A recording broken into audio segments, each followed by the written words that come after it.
I grew up in a very small rural town in Michigan. This place was so small that everybody knew everyone. My high school graduation class consisted of less than 30 people. It was a place with a very small population, but geographically, it wasn't small at all, consisting mostly of wooded areas and open fields. Houses are spread out, and nothing like what you see in the city. The nearest city was hours away. I lived on a dead-end gravel road. My neighbour's at the very end of the road, and to my left, there's about a 5-minute walk before you meet the others. You could barely see the neighbour's house through the sparse trees. To the right is another neighbour. My uncle and aunt and my favourite cousin actually live about 5 minutes away. I could only see their house if I walked to the end of my driveway. My house was the second to last one on the road, and just before my house was a really long driveway. I suppose you could call it another road, but it led directly to a house behind mine that belonged to a man I'll call Dave. Now there's a large open field, followed by another sparse tree line, and Dave's house is behind that. I could easily see his small house perched on the top of a tiny hill in the distance. I loved growing up there. It was my favourite place in the world. My mum and dad worked in town, and my older brother, my younger sister and I were always left to our own devices growing up. We were always playing outside. My siblings and I are all born within the first half of the 90s, so we grew up during a time where there weren't really cell phones. We didn't have cable TV, just a few channels when we got an antenna. And our parents usually kicked us out of the house from sunrise to sunset because they didn't want us being stuck indoors. Because of this, we often explored the land around the area. Being 90s babies, our parents for some reason trusted us to literally wander everywhere. Never once did they check up on us. Now the house behind us was extremely creepy. We rarely saw anyone come or go, and believe me, they were very nosy and would know if somebody was driving down the road. The upstairs bedroom window overlooked the front of the house, and my sister upstairs' window overlooks the back of the house. We also had a giant set of sliding glass doors at the back of our house that opened up to the back door porch. They were so big it practically took up the whole wall, so we literally saw everything. Despite the neighbour behind us rarely being seen going anywhere or seeing anyone show up there, we just knew he was creepy. We used to call him Creepy Dave, and still do to this day, including my parents. I can't really explain why we started to call him that, but it seems so fitting. We used to walk through the field and along the tree line towards Dave's house. We were careful not to walk all the way up the driveway. We'd usually just play near the tree line and the fields around the area. The fields are owned by a local farm, family friends or my parents, so weren't exactly trespassing onto Dave's property if we stayed just far enough down. Sometimes we would get a little brave and creeped up the road more. I can remember inside the ditches leading up to his driveway, there would be animal bones, fully intact skeletons, even a deer skull. It had all been there long enough to be pure bone. That alone was creepy enough for young kids to see. When I was in middle school, Dave married this woman. I can't remember for the life of her name, but she had 2 children. A daughter I'll call Lisa and son I'll call Dustin. Now they started to ride the bus with me and my siblings to school. They always hated it when the bus drove up the eerie driveway to their house. I can remember one winter, the bus actually got stuck in the snow. The bus driver had to try and shovel us out, and while everyone was stuck waiting for the bus, I happened to look out the window at the barn near the house. It was still dark out, but just starting to turn to dawn, so the sky was bluish, but still dark, and you can see silhouettes. I kid you not, standing there on the second level of the barn, there's Creepy Dave holding a pitchfork. He's not even doing anything, he's just staring at us watching. All I can see is his outline. It frightens me so much that I turn my whole body away from the window and start tearing up a bit, My best friend sitting next to me says what's wrong, and I can't even tell her. I don't know what it was, but it scared me so badly. I don't know if anybody else saw him up there, but I still picture it. That was the last time I actually saw Dave for myself, but unfortunately, he didn't disappear fully from our lives. I used to stay up late in middle school watching movies and reading. I've always been a night owl, and sometimes my sister and I would stay up on the weekends all night watching films. One night it's very late. After 3 AM, my sister had fallen asleep, but I was still awake. All of a sudden, we hear a very loud pounding coming from the door that led to our garage. We had a huge bay window in the living room, and a front door to the left of it. Our garage was on the right. Our window faces a driveway, and we have multiple dogs, so whoever this was come from behind the house, crept into our garage so the dogs don't know. I was so scared. My sister starts crying. I started screaming for my dad. He come running out of his bedroom in his underwear holding a shotgun. He went to the door and it's Dave's wife, crying hysterically. I have no idea what happened, but my dad never even told me, and the cops show up. Over time, this happened a few more times. It got to the point where my sister and I stopped sleeping in the living room. And eventually one night, my dad told Dave's wife she needs to stop coming running to our home for help and needed to go to the other neighbours. Thinking back, I feel bad, but my dad was clearly worried about us.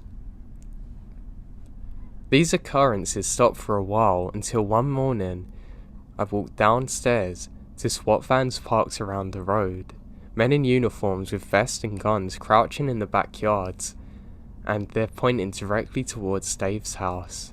I freaked out. I ran into the living room, into the front entrance, and my dad was standing there with a sheriff. The sheriff had been telling my dad that during the night, Dave held his wife and daughter at gunpoint. I'm not sure where her son was, but he hadn't been there. Eventually, this man in his drunken fit of rage blacked out and passed out, and the wife and daughter escaped. I'm still not sure which neighbour they went to, but the cops are called. Upon getting there, he actually shot at them, and that's when the SWAT was called in. I suppose sneaking through my yard across the field was their way to get an element of surprise, but hell, how is a young girl supposed to know what to do when all this is going on? Dave went to prison and I have no idea of the outcome, nor his family. The kids never went back to school. Apparently he's out now but never come back here. All I know is his creepy house is still there, and it's been abandoned for ages.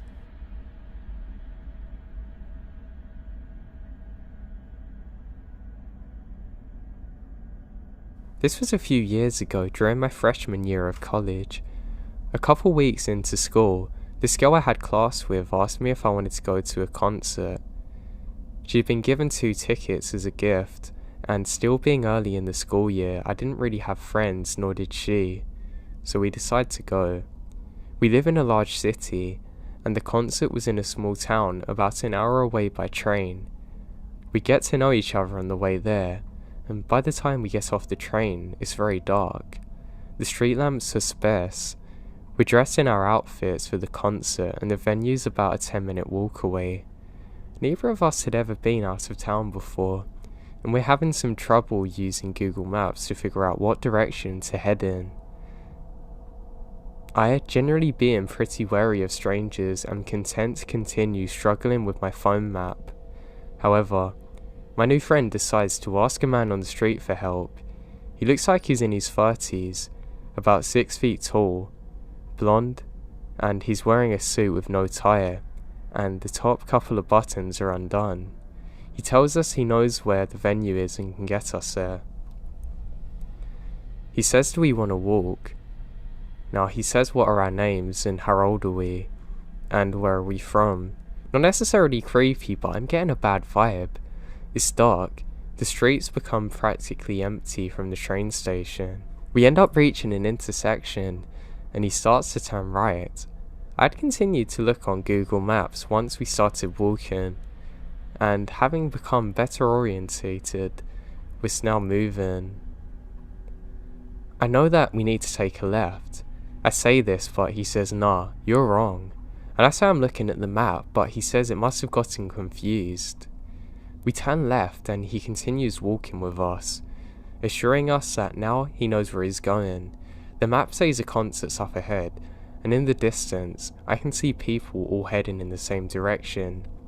Again, our guide says that this is wrong, and he starts walking into a very secluded area near the woods. My friend is starting to get worried, and looks very superstitious. I'm gonna leave that in. My friend has also become suspicious, and we tell him that we're gonna continue straight. He insists that the venue is through the parking lot, and when we point out to the people up ahead, he says it's a shortcut, it's much quicker. We thank him for his help and keep walking. As we leave him, he stands there in the parking lot yelling, "You guys are gonna get lost. You need help." Luckily, he didn't follow us and stopped yelling once we got closer to the crowd. We got to the venue soon after, had a great time at the concert, and I'm scared he'd be waiting for us. Luckily, he never found us again. I'm positive if we went into the woods, something very bad would have happened.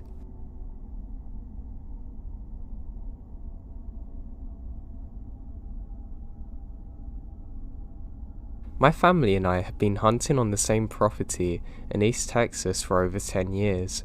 I love Texas. And we've had some really creepy encounters with some of the locals. This property we hunt on is timber company land. It's way off the beaten path down some dirty roads. No power, no running water, no sewer. There's only a few people that live in the area, only scattered around some hunting camps. Our closest neighbours live in a trailer about a mile away, and we've come to call this a meth house. Now, I'm not sure if it's really a meth house, but it wouldn't be hard to believe that was happening there. Now, this place has always been odd. There is a trailer sitting in the middle of a pine clearing. The brush is fairly overgrown around the trailer, almost as if the property is abandoned. There have always been broken down cars and other junks grown around the front. Cow skulls and hip bones are attached to a pine tree going off about 20 feet. It started out maybe 10, and over the 10 years has grown out to about 20. Now, for a long time, the strangest thing about that place is the vibe you get. In 2017, things get weirder. The front yard collection began to grow. A rotted out taxidermy of wild hogs was added to the skull tree. A doll's head was fixed with horns onto some kind of stick in the ground, which we call the devil baby. There's 3 tripods about 12 feet high, each erected around the trailer made out of pine trunks. One day when we drove by, we noticed that from one of these tripods hung the spinal column and rib cage of we don't know what. We thought originally they were using the tripods to hang and clear deer, but the same bones have been hung there for over a year now, and someone would usually get rid of this. So, we've had no encounters with the residents and don't even know what they look like or if they actually live there long term. This place was creepy. They seemed to keep to themselves. Until later in that season we had 2 creepy encounters. The first happened to my good friend. He had made a quick day trip with his wife up to the property to fill feeders and ride 4-wheelers. To get to the spot, he has to get on the dirt road and drive past the meth house. His spot is only a few hundred yards away from the house. While they were doing their thing, they began to hear some strange noises. And as he listened closer, he could hear high-pitched gibberish between 3 voices yelling weird words in Arabic and with Jesus mixed in. They decided to get on the 4-wheeler and investigate. They found 2 men squatted down besides a large mud pile in front of the house. They were splashing and bouncing around while furiously speaking gibberish. Once they noticed the 4-wheeler, they stopped and stared like animals. My buddy quickly took off. The second encounter happened to me and my brother. We were up there alone for the weekend, and were relaxing by the fire on a pitch black night after a long day's hunt. We began to hear something strange in the distance. It was pipe organ music. It wasn't a recording of a pipe organ, but somebody actually playing one. They were missing notes and sporadically starting and stopping. We laughed about how it was like something out of a horror film, but the music continues for hours. Then all of a sudden, we hear crashing through the brush. Now we're actually in a very thick area of brush. It is between our camp and the direction of our house. This doesn't sound like the usual spooked deer or armadillo roaming around, or hogs even. It's made by something very large. Now the rest of the night it's quiet, and there's no more organ music, and we don't know what caused this. Now not too much has happened since then, but we've made a point never to go there alone, but to maybe one day scout it out overnight.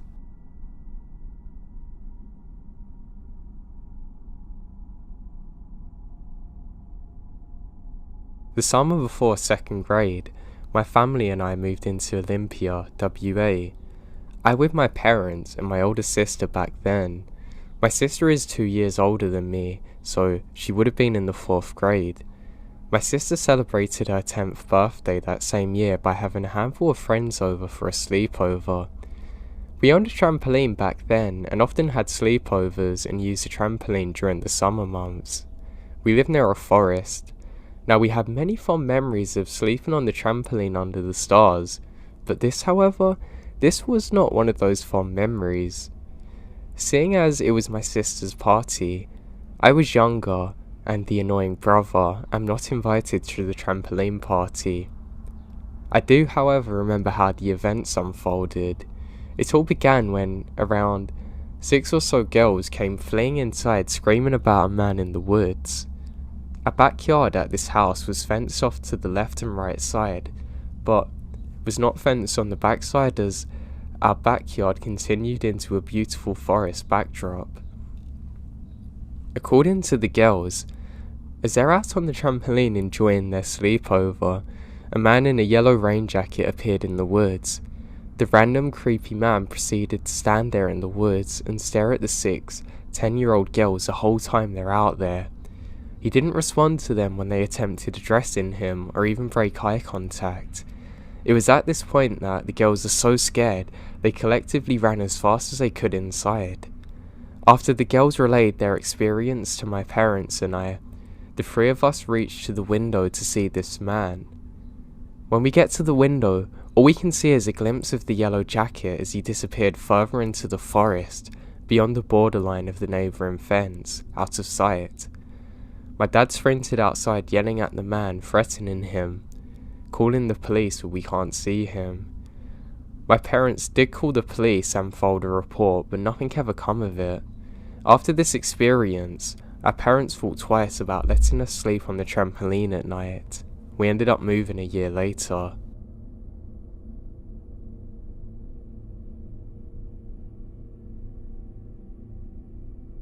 When I was quite young, maybe 9 or 10, my mum, sister, who's about 4 or 5, and I went for a walk in the forest. It was a large forest, well known for camping and having picnics, and we had walked through there many times before. The 3 of us walked for quite some time until we found a spot to have a picnic. After eating our food, we explored the various mushrooms and trees dotted around the place. When it started to roll over into late afternoon, we decided it was time to head back, and we made the walk back to the forest. There was always an eerie feeling when you're in the forest, in any forest no matter where. When we arrived back, we're shocked to see police cars everywhere and hear sirens. We had no idea what happened, but nevertheless, we got back into our car and drove home. I was wondering what could have happened the entire night back, when finally, my questions are answered. My mum and I sat down to watch the 7 o'clock news and found out that while we're having a picnic, the police had discovered a body buried in a shallow grave in that very forest. The reporter explained that the men involved were doing stuff with drugs and other criminal activities. As I was quite young when all this occurred, I didn't think much of it. Sure, I was creeped out, but I didn't completely understand it. Looking back now, it gives me chills thinking about it. I often wonder what would have happened if we were the ones to discover the body.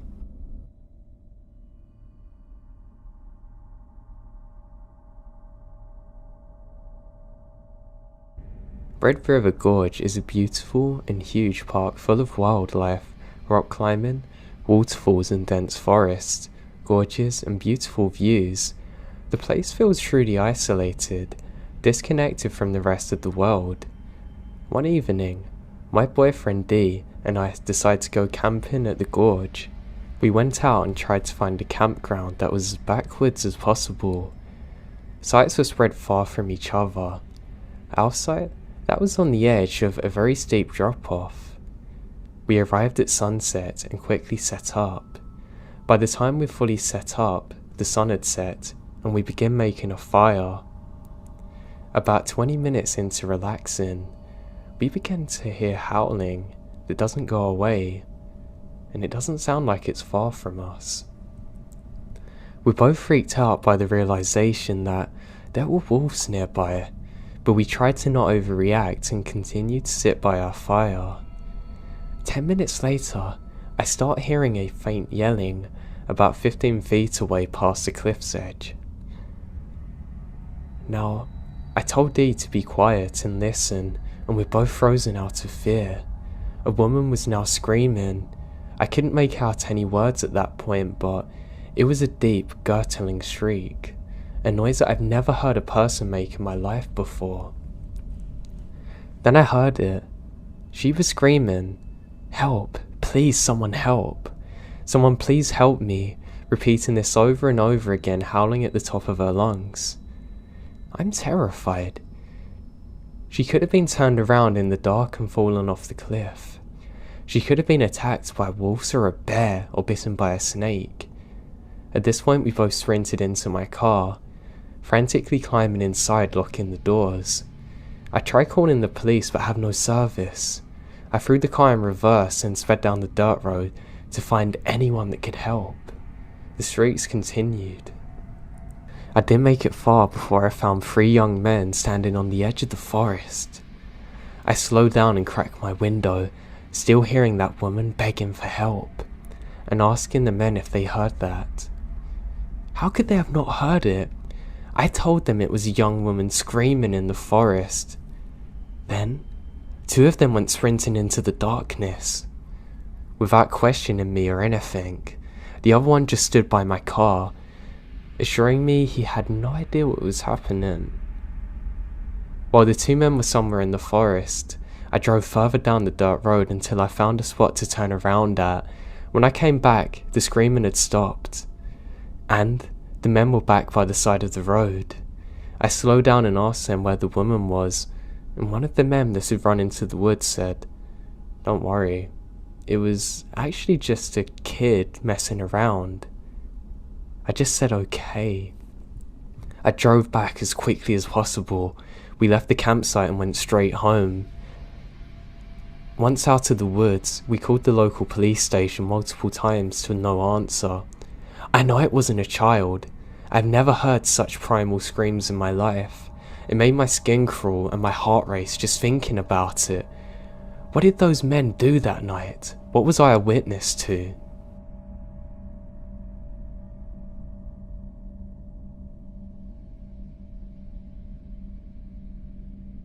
I live just where farmland meets the edge of the suburbia, on an island off the coast of BC. The climate here is sub-temperate rainforest, so the natural and untouched landscape is incredibly wild, dense and lush. I'm keen on endurance cycling, and I take full advantage of the trail network in the forest surrounding my area. I work long hours, so most of my winter rides are in complete darkness with my trusty trail light. One section of my home trail winds through a rainforest bog full of hundreds of trees. They're huge. It's absolutely beautiful in daytime. It feels like a magical place with shafts of sunlight piercing the fog, hundreds of different species of flora, And there's so many wild animals out there. It's really beautiful. Now at nights, my gut starts tightening as the thought of passing through this mile-long section of trail appears. One day about a year ago, I was lucky enough to get a chance to go for a ride through it, so I took it. It was cold and very rainy, with few other people out on the trail. I had packed thermos of hot coffee in my backpack, and I thought the rainforest-style bog was the best place to take a rest as any. Now, I chill out. I have an interest in botany, so I was looking closely at the lynches growing off of the huge Douglas fir.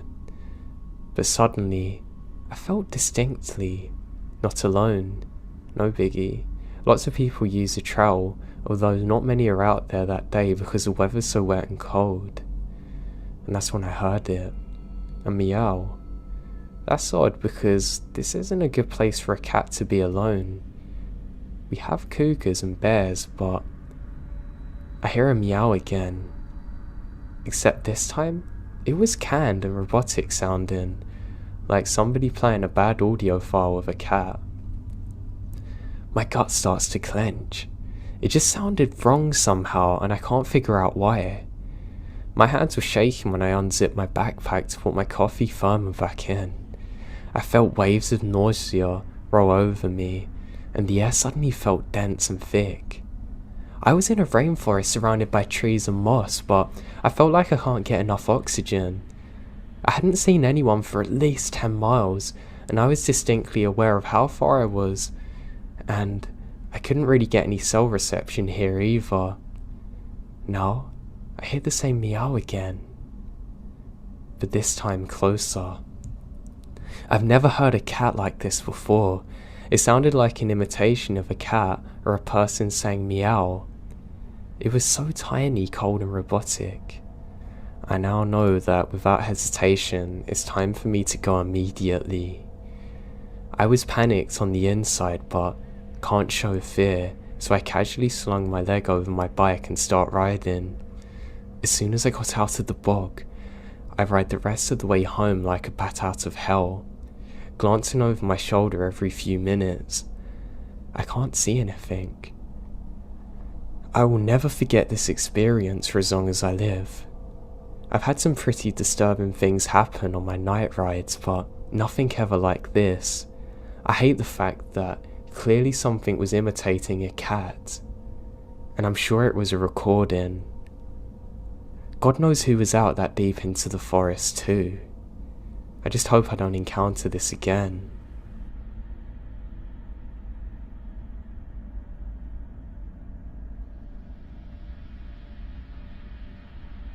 I used to love going for long hikes in the forest near where I live.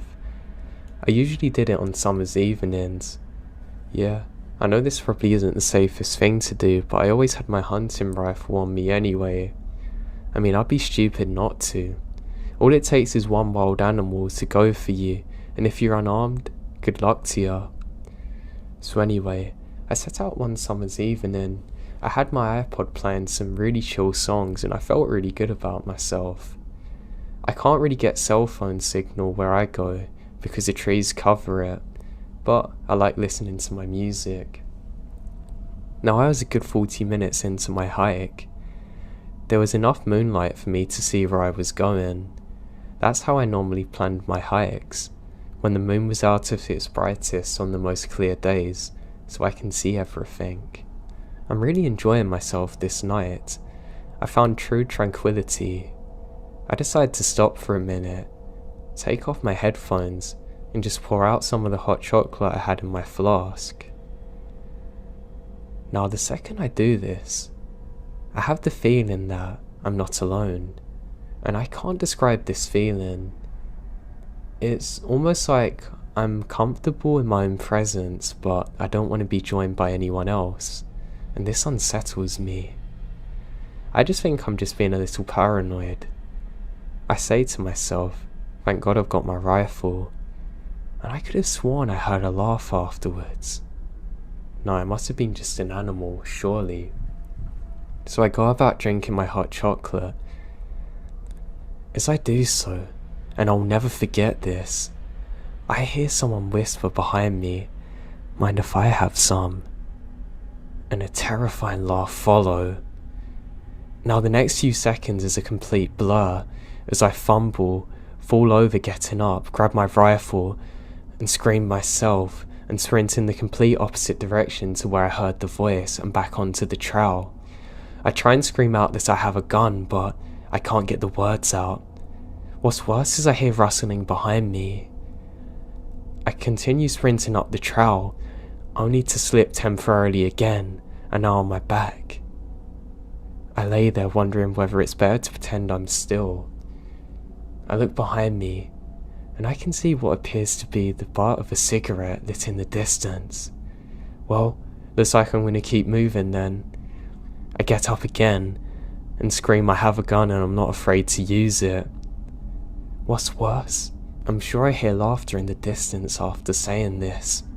I sprint all the way back to my car. I don't even bother going back for my flask or anything.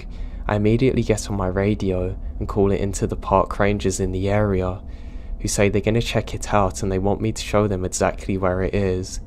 I say you've got no chance and speed out of there. And the whole drive home, I can't stop thinking, who in their right mind was out there? How long were they stalking me for, and what on earth did they want? They clearly weren't mentally sane, whoever or whatever this was.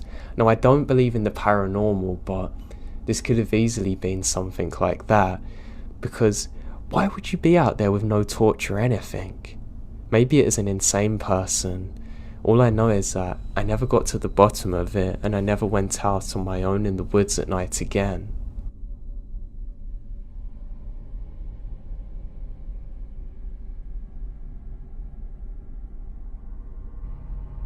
I come from a big country family. We live on a farm. We raise our own food and meat animals, and we hunt and process. My dad's first cousin is even a licensed taxidermist, so we get a lot of hunting in. For a bit of backstory, on the homestead I grew up on and that we still live in, it was my parents, my pop's first cousin and his wife, me and my 4 sisters, and my 4 female second cousins. So 4 adults and 9 kids. And sometimes my pop's brothers come to stay with us too, especially during the hunting season. So hunting season is on, and my pops and his brother and the cousins we live with are all getting ready to go hunting. Some of the kids decide to tag along with me, my sister and my cousin. We get permission from one of my uncle's friends to hunt his lands away, and it's basically on several hundreds of acres of forest. Now an important fact, during the time we're setting up, my pops and uncles are quiet while the 3 of us kids talk, and my voice hasn't changed. This is important. Us kids keep chatting away while the adults are just getting louder and feeling more energy while they check out the survival equipment, making sure the guns are clean and working, etc. Now there's a rustling in the thick brush around us, and suddenly 3 creepy looking guys enter the clearing. They literally stop dead. One of them has a hand on his knife on his belt. They're clearly drunk as hell. They kept looking between A and S and my pops and uncle, like debating something. My pops and uncle stand up. Last bit of backstory, every guy in my family is huge. I'm 19 and 6'5". My dad is 6'10" and 280 pounds, Jesus. Just deeply intimidating men. And so are my uncles. The guys laugh nervously as my Uncle V picks up one of his rifles, pointing it at them. The dudes start running off into the clearing like the devil's after them. My pops immediately says we're clearing out. My uncles don't question it, and neither do we. We're freaking out, and we're totally scared now. I mean, we're taking things down really sloppily, but my pops doesn't say anything about us messing up the camping equipment. When we get back, we instantly call the police, who unfortunately don't take it serious. We also told the owner of the land to be careful of his kids. The craziest thing is that At that moment I realised A and S and me, with my unchanged voices, are the only voices that these guys would have heard. So they clearly come across here, trying to find some children on their own.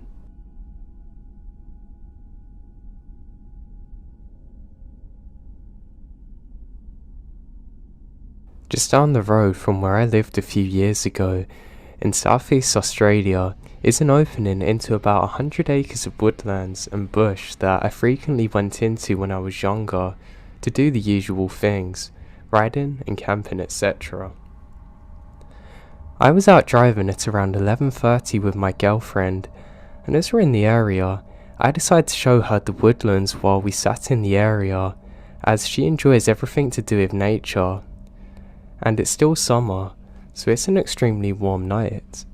I left my car with the light shining into the trees as we weren't going too far in, and it was pitch black inside, and the two of us just kind of sat around chatting and just relaxing.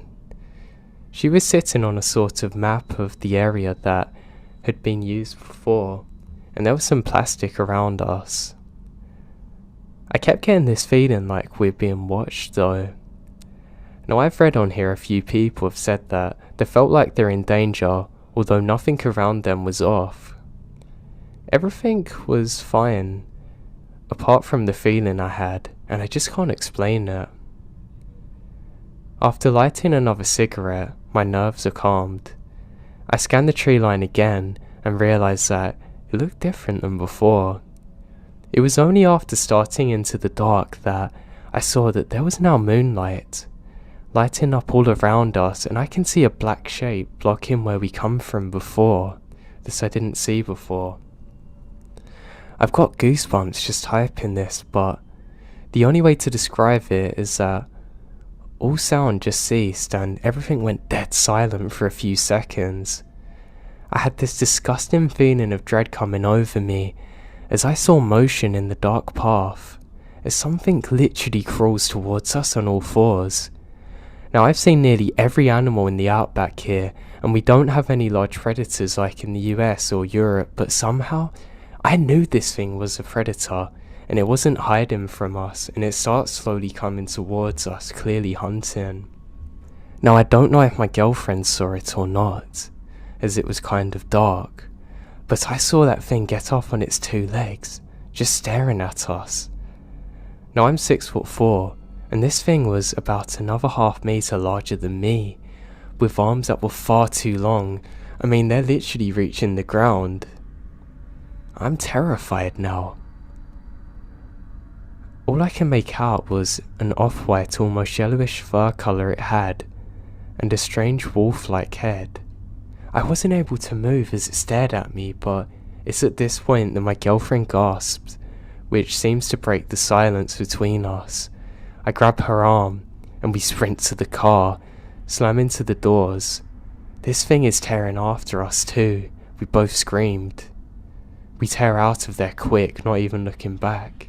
It took us half an hour to calm down enough to talk about what we had seen. We both discussed it many times, and know what we saw wasn't fake. We still have no explanation to it to this day. It's really scared me, and I've never went back to that area since.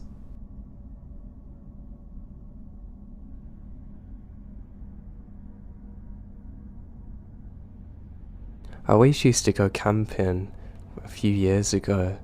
I stopped doing it as much recently because of work, but I still get out there on the odd occasion, and I love it. I never had anything weird happen to me while I was actually camping. Some of the strangest things would happen when I was driving. It was never too bad. I'd just see strange lights in the sky, but I was sure that was just because I was tired. There was one thing I could never explain though, however. So I was driving back from a camping trip one summer's evening when I see somebody standing in the road. I don't know what they're doing, so I slowly drive up to them. They're not facing me. They're facing directly away from me. I turn my lights on to try and let them know that I'm there, but they don't move. I stop my car and get out and I say, "Hey bud, I need you to move out of the road for me please, is everything okay?" And I'm not kidding you, the second I finish my sentence, they fall to the ground. Well, I say they, all of their clothes do. It's almost like somebody just disappeared. I rub my eyes and I'm sure that I'm just sleep deprived and hallucinating, and I get back in my truck and slowly drive towards it. To my horror, I can see only a pool of blood exactly where I thought the person was standing, but it's dried blood like it's been there for weeks. I have no idea what it is. I immediately do a U-turn, scream to myself for what felt like an eternity, and get the hell out of there. To this day, I still have no idea what happened or who that was. There was nowhere for them to have run, and if they did, I would have saw footsteps in the dirt. There was neither.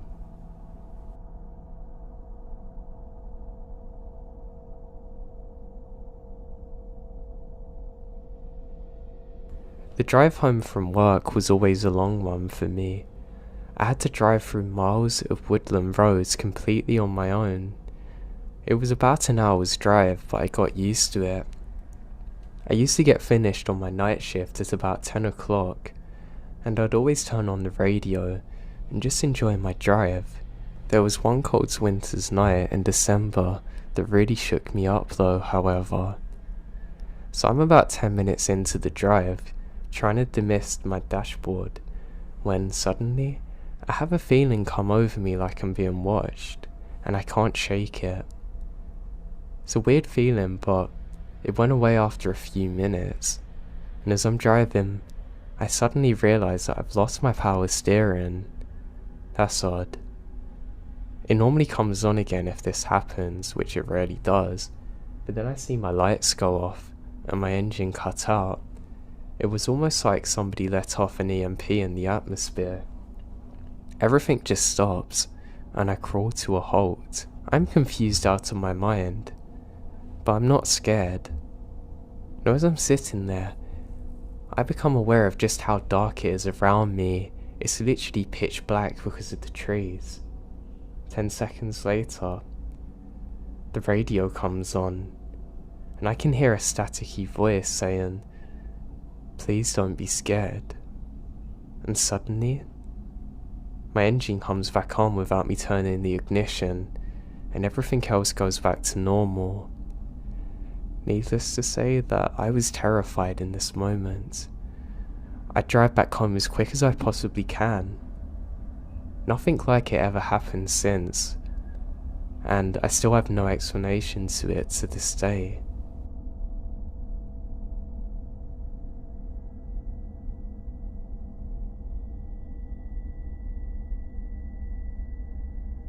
I grew up in the south.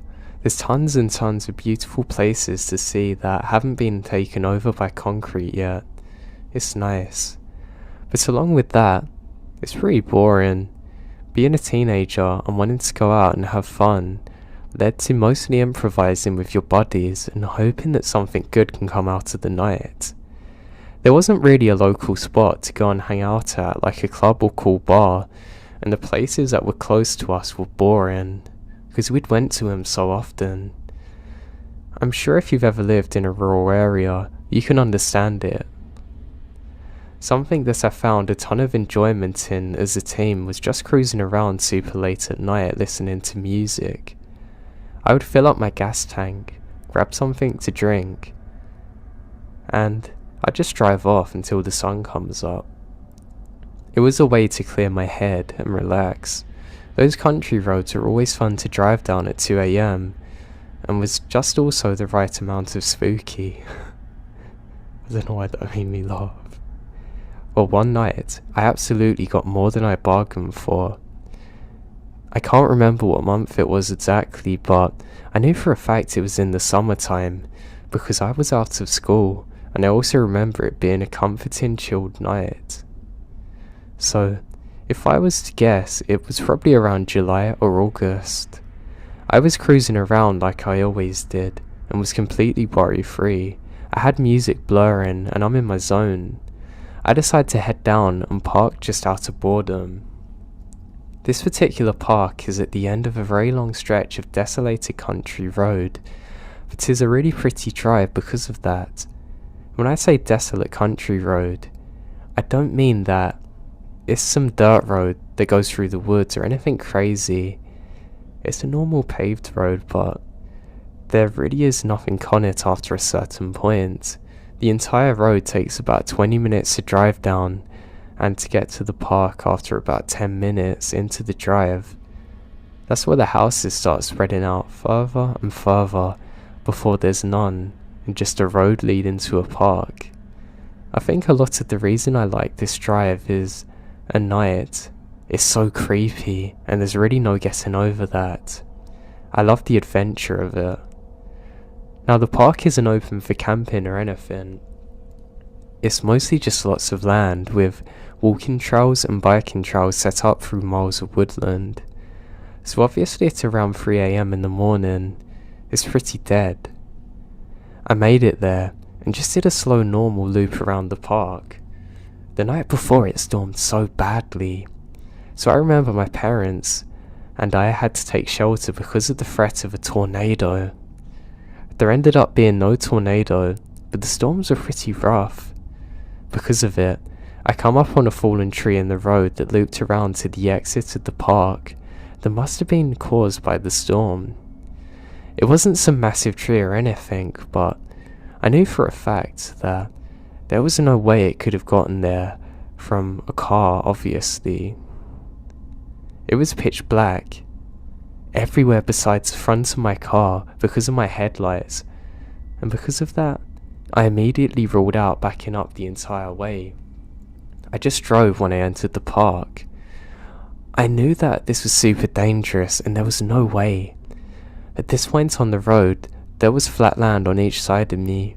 I figured that it would make the most sense just to back up to the grass beside me, just a little, and then drive back the way I come. It was a one-way loop around the park, but I wasn't really worried about going out and the wrong way because it's so late. So now I start to back off the road so I can get my car to turn around. All was good until I pull off onto the road. I totally didn't take into account how wet the grass was and the amount of mud there is. My car went absolutely nowhere. My back tyres are completely stuck and were spinning in places where I didn't think they could. I start getting scared now. It really isn't the most ideal of situations to be in. I immediately take my cell phone out of my pocket and saw that I had service, which comes as a massive relief. I call my parents and tell them what's happening and where I was. I'm pretty annoyed, but they said that they're gonna pay for the tow truck to get me. My parents both drove their small 4-door sedans, and they said that they would be zero help in the situation that I'm in. It was about 45 minutes away from my home and most of human civilization, so I was pretty sure I'm going to be stuck there for at least an hour before someone comes to get me. It's a freaky feeling. But I try getting out of my head and just continue listening to music and playing on my phone. There's not really a lot I can do. After I kind of calmed down from the initial anger I had, I started to check out my surroundings. I didn't even notice at first because everything's going on, but in front of my car's placement was a field that's full of deer. It's the most I've ever seen in my life. There legitimately must have been 40 deer just walking around eating grass. The field wasn't directly in front of my car, but if I was to get out and throw a rock, I would have easily hit one. So if I'm gonna guess, they're probably about 30 yards away. I watch him for a little bit, but I'm quickly over it and start browsing through my socials on my phone. They seem to have been over it quicker than I was because they all go back to eating grass after figuring out I'm not going to attack them. After browsing my phone for 15 minutes, I finally get a call back from my parents letting me know that the tow truck guy's coming. He's about an hour and a half away.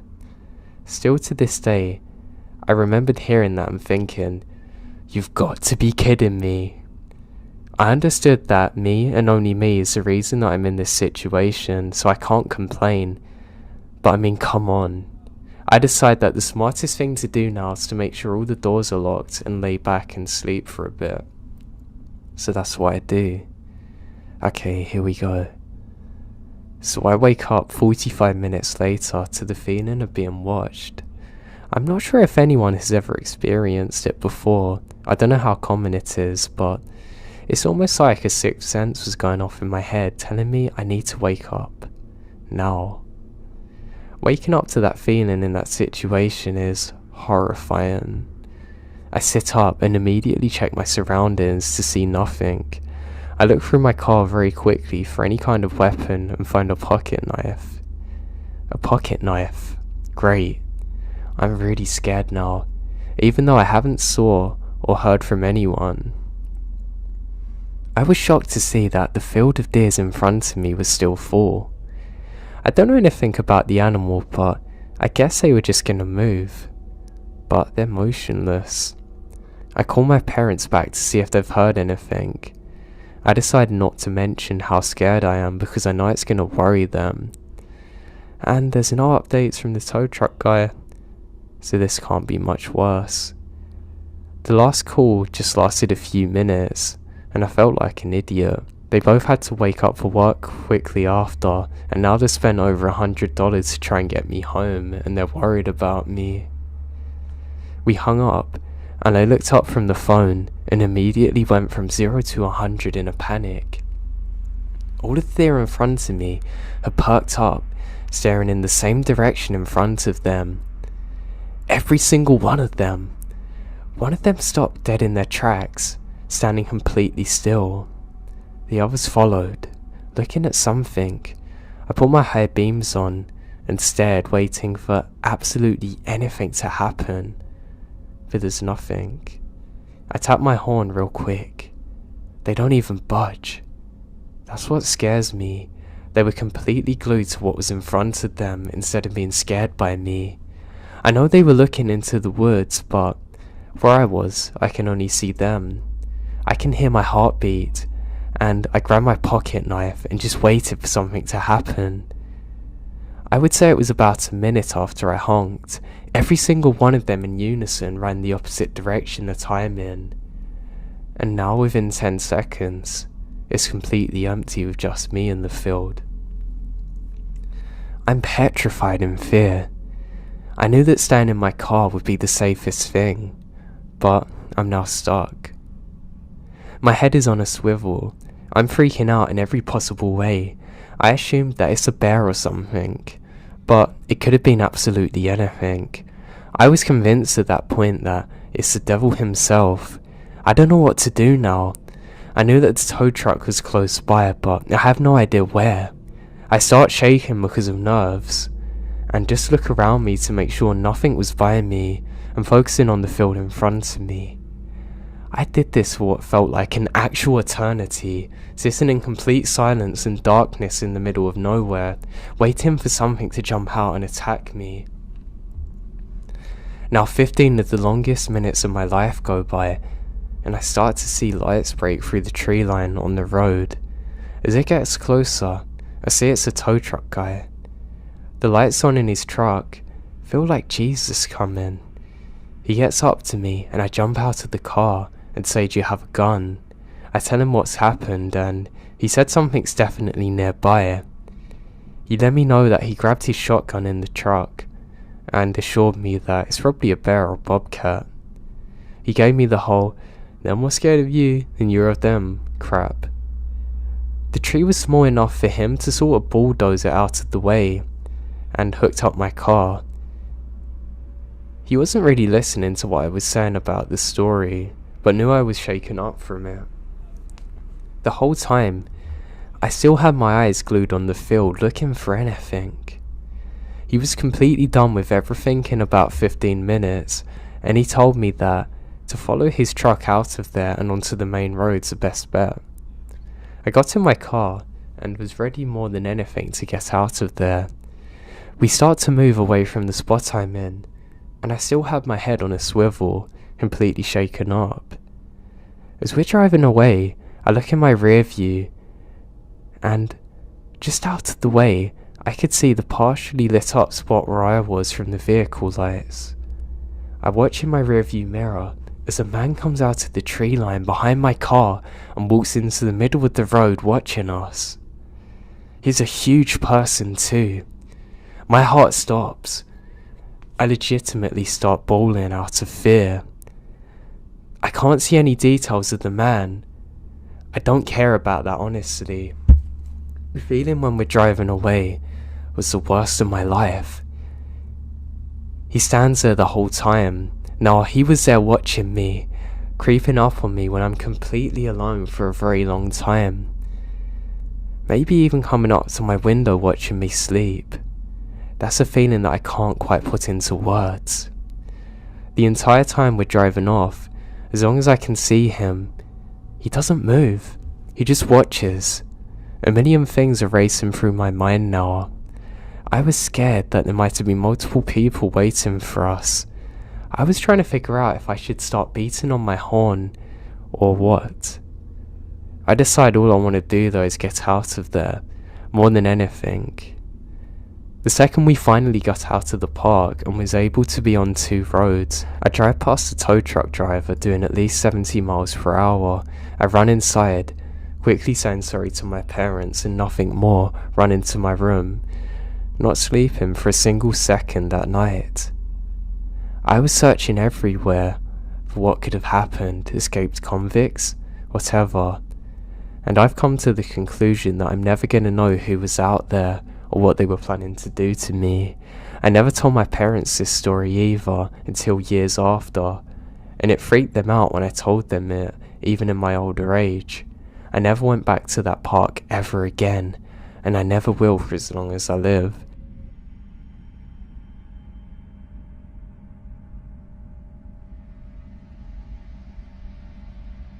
Years ago, when I was still a teenager, my friend Justin and I would often go longboarding at night.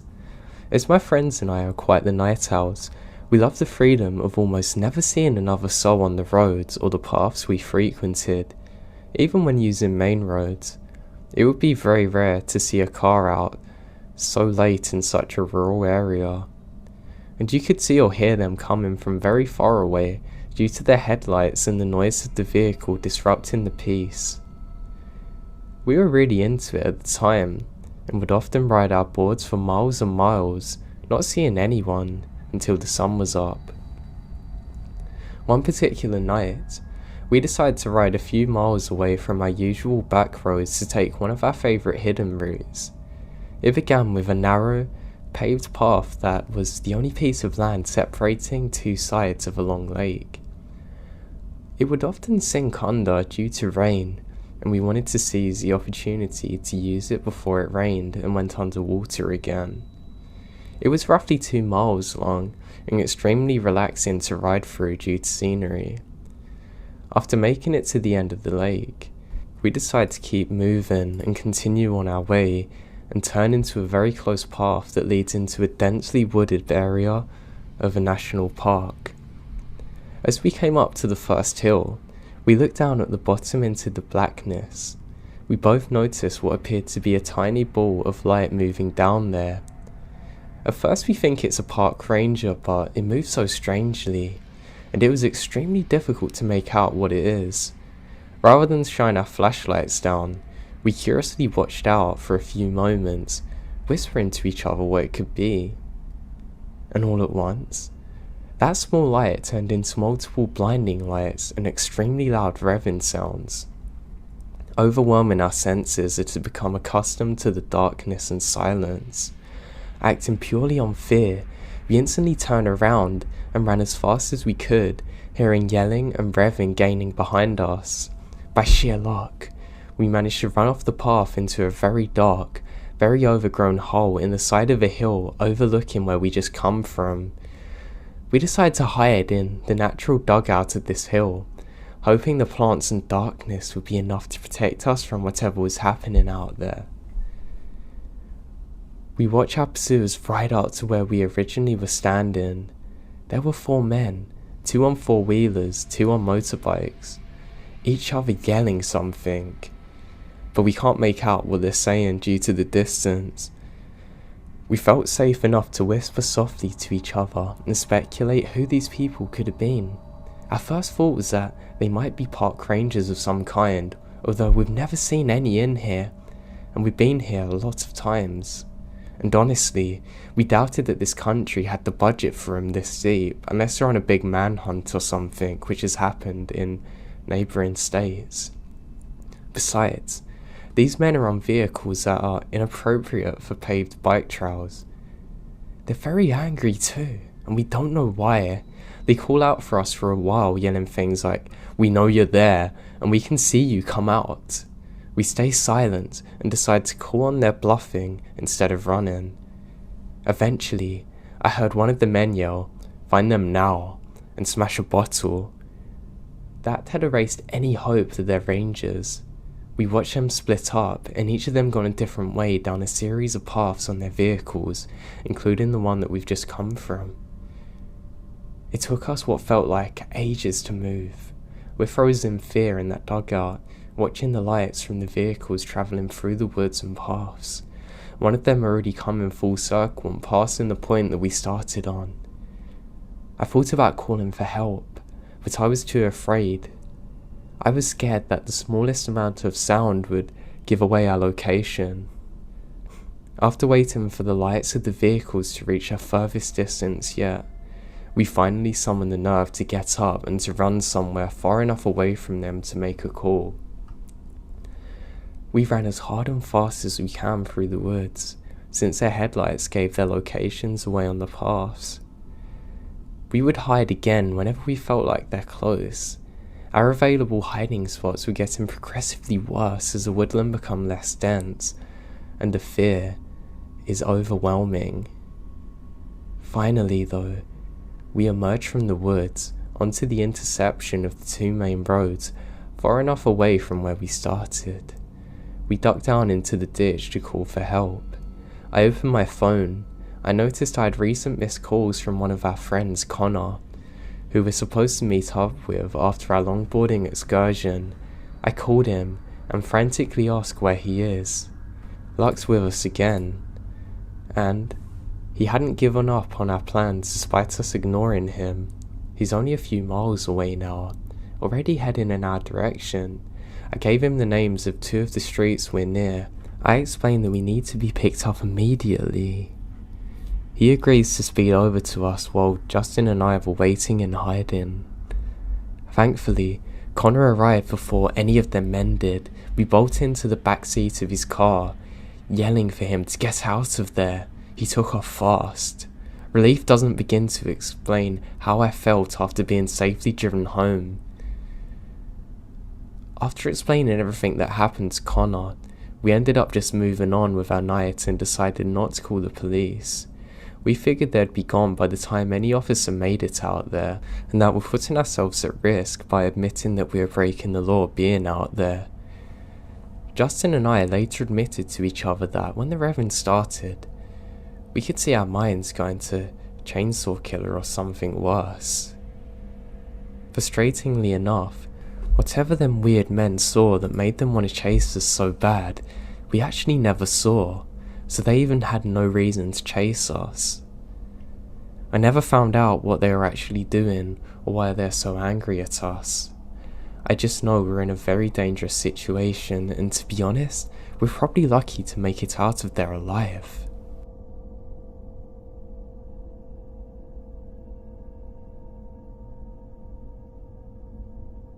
Me and my friend John loved to go for hikes in a national park that was a couple of hours drive away from where we lived. We'd often end up camping overnight. We'd always bring our camping gear in case we didn't make it back in time off the trail when it was dark. Now we usually did this in summer evenings. Oftentimes we'd never encounter anyone else except for the odd park ranger. It was normally nice to see them, and we'd have a good laugh for a little bit. I always respected park rangers and embraced them when I saw them. Now we set out on this one hike during one summer's evening 2 years ago. We were having a really good time. We're just talking about life.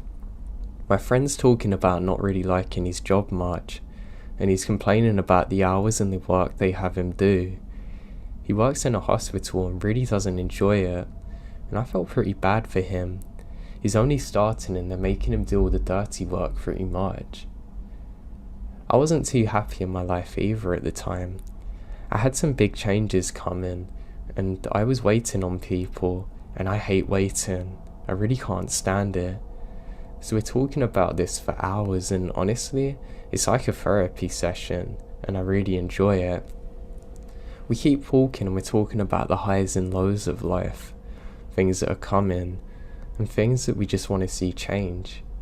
We're both saying it's surprising how that this time next year, we have no idea where we're going to be or what we're going to be doing. We're just putting the work in now. As we finish talking, we realise it's nightfall and there's already moonlight illuminating around us. I love moonlight, and we say, hey, how about we set up camp? John agrees. We walk further down, and just as we think we found a good camping spot, we see another tent further up. Now there's this horrible smell there, so we're sure that whoever this is has hunted an animal, and they've left it out there, which is kind of disgusting, but they might be skinning it, getting it ready to eat. My friend goes over to say hello, and just say that not to worry about us, we're going to move further away so he can have his own space. And what do you know? A park ranger appears. You can see his hat from a mile away. As we go over there, we realise that there's something not quite right about this ranger. We can't really tell what. He doesn't have a normal uniform on. Well, he has a hat at least, but he has a big coat on. It's not cold enough for a coat. He says very few words when he speaks to us. He just says, yeah, I'm just setting up camp. We're out looking for someone, and that we should leave. I end up talking to him for a little while, and a lot of what he's saying doesn't make sense, and I get this really weird vibe from him, like he's looking at me but he's not, and he's trying to look through me at the same time, if that makes sense. He says, are we armed? And we say, yeah, we've both got hunting rifles, but we got a permit. He asks to see it, and my buddy shows him his. He says, that's okay, you haven't got to get yours out to me. And then John says that we need to get moving and should probably set up camp. He says fine, and the second he turns around, my buddy John grabs me hard by the arm and starts walking really fast, guiding me. Now I'm confused because, well, we're out in the middle of nowhere in a national park. There's gonna be lots of places we can go and set up our camp. But there was something different about the way he grabbed me. It felt really urgent. I can't describe it. I don't need to know any more about the situation, and I should start to lightly jog with him. The second we're away from the camp, I turn back and I can see the ranger still watching us. He's standing in the exact same spot as before though, which is something I find very odd. The second that we get over this hill, John says run, and I don't question it, and we start sprinting as fast as we can back the way we've come. He starts telling me, I don't think that's a park ranger. I say, what? You're kidding me? He says, no, just run. And we run for miles and have to stop eventually to catch up with our breaths. He says, I don't think that was a dead animal we could smell, and that guy definitely wasn't a park ranger. I said, how'd you know? He's just wearing a coat. He said when he looked at our permits, he didn't even look. And then he said it was fine, and a park ranger would have to check both of us had permits, pretty much. I got a horrible sinking feeling in my stomach as I remember turning round and looking at the park ranger just standing there staring at us, and a lot of what he said didn't make sense. God, it all clicked now. We continued hiking into the morning and eventually make it back to our car. We drive immediately to the park ranger station, and the park rangers there say that nobody's out in that area and they're definitely not camping. Eventually, They sent out some people to go and investigate and got the police involved. It turned out that they suspect that this guy had murdered someone, and where we encountered him, he moved everything and hid the body. The police are still out there looking for it today.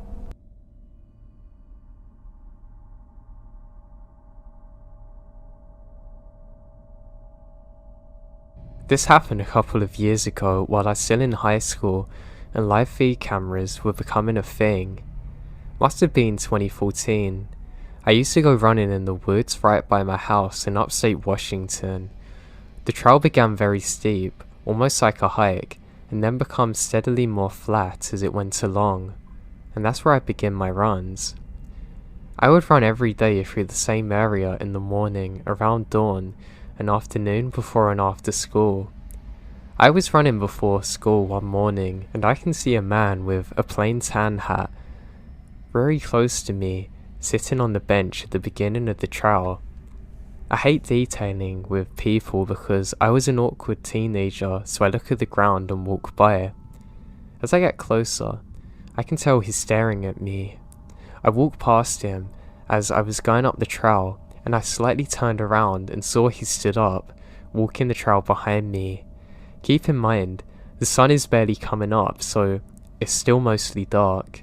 Then I ran. Now this isn't my normal jog. I was sprinting.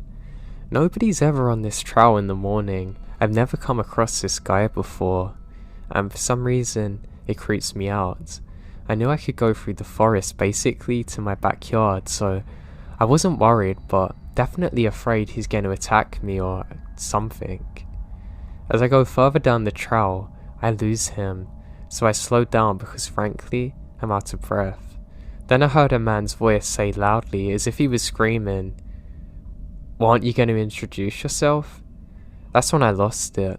I called my mum and told her that I thought somebody's following me on the trail. I told her a brief version of what happened, and she told me that she could meet me with the car at the head of the trail, just in case a man's following me. She didn't want him to know where we lived. I went down a side trail that shortcuts to the head of the trail, and was looking out for the man the entire time. I got to my mum's car and started sobbing and crying. I don't really remember why. I just remembered being so scared that I was about to be kidnapped. The rest of my day went normally. I went to school and all my classes like normal, forgetting what happened. The rest of the week was pretty normal until Friday. Right on my way home from school, I stopped at the grocery store, and on my way out, I swore I saw the man. I thought I was imagining it, so walked to my car and drove home. I didn't do much on the weekends. I stayed home and chilled with my family, smoked with my friends, and that was about it. I was up late with my friend Josh watching bad movie after bad movie. Then we start hearing something around 3 AM.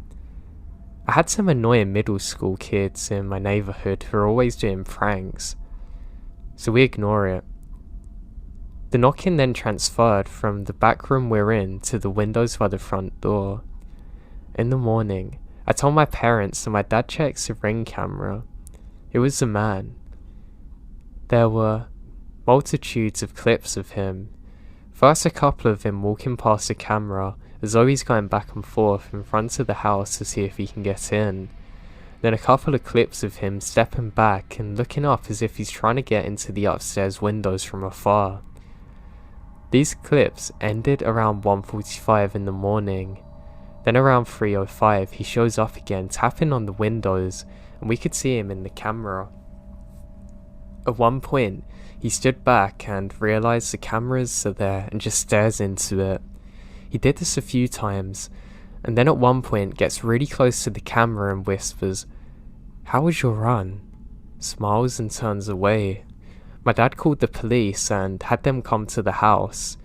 He showed them the camera footage, but since we don't have cameras in our house or at the back, we can't even prove that he's freaking trespassing. I never saw him again. When the police checked back in the following month, they said they were sure that he saw the camera and got scared and that I shouldn't worry about anything. It was just horrifying though. I don't know what he was planning on doing, but the fact I was being stalked is what terrifies me. I'm a guy, so something like this has never happened to me since, or before this.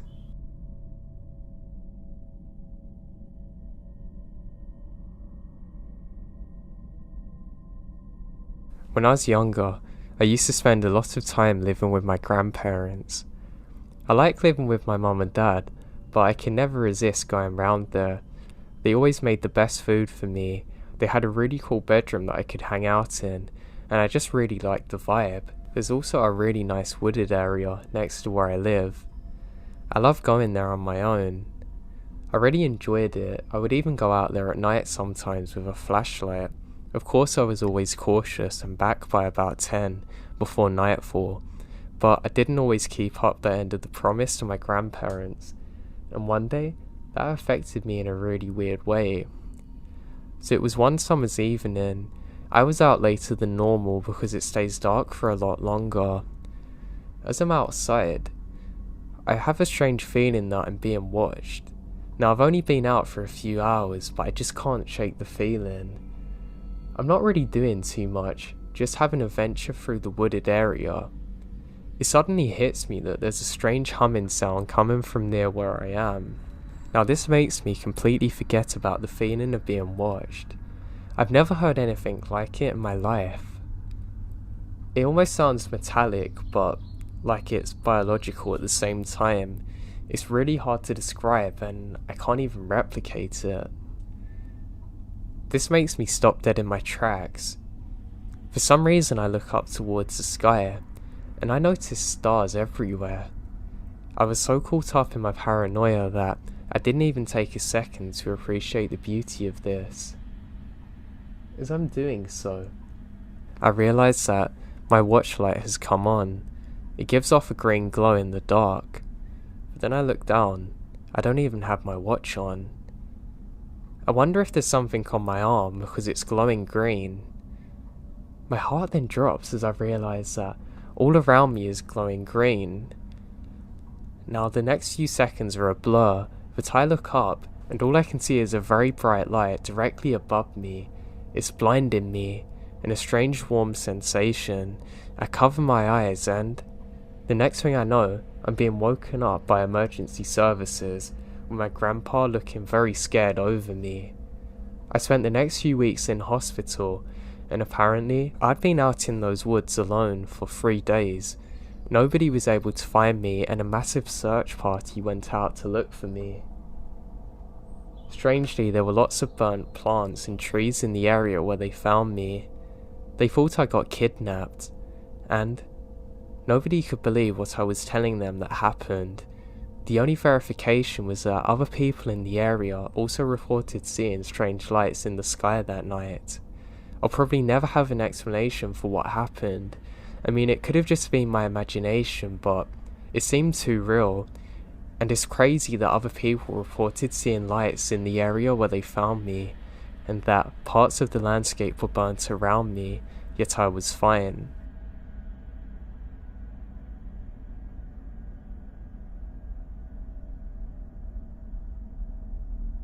This event happened about 3 years ago during mid-July.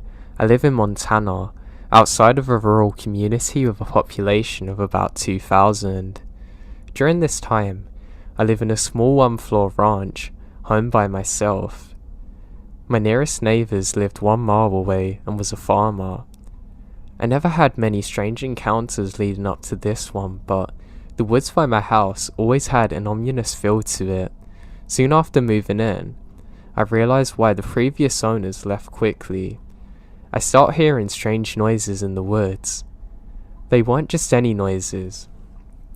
It sounded like blood-curdling screams and growls. After some research, I learned that even something like a bobcat can't really make these unnatural noises, but I don't think much of it. It never felt right though.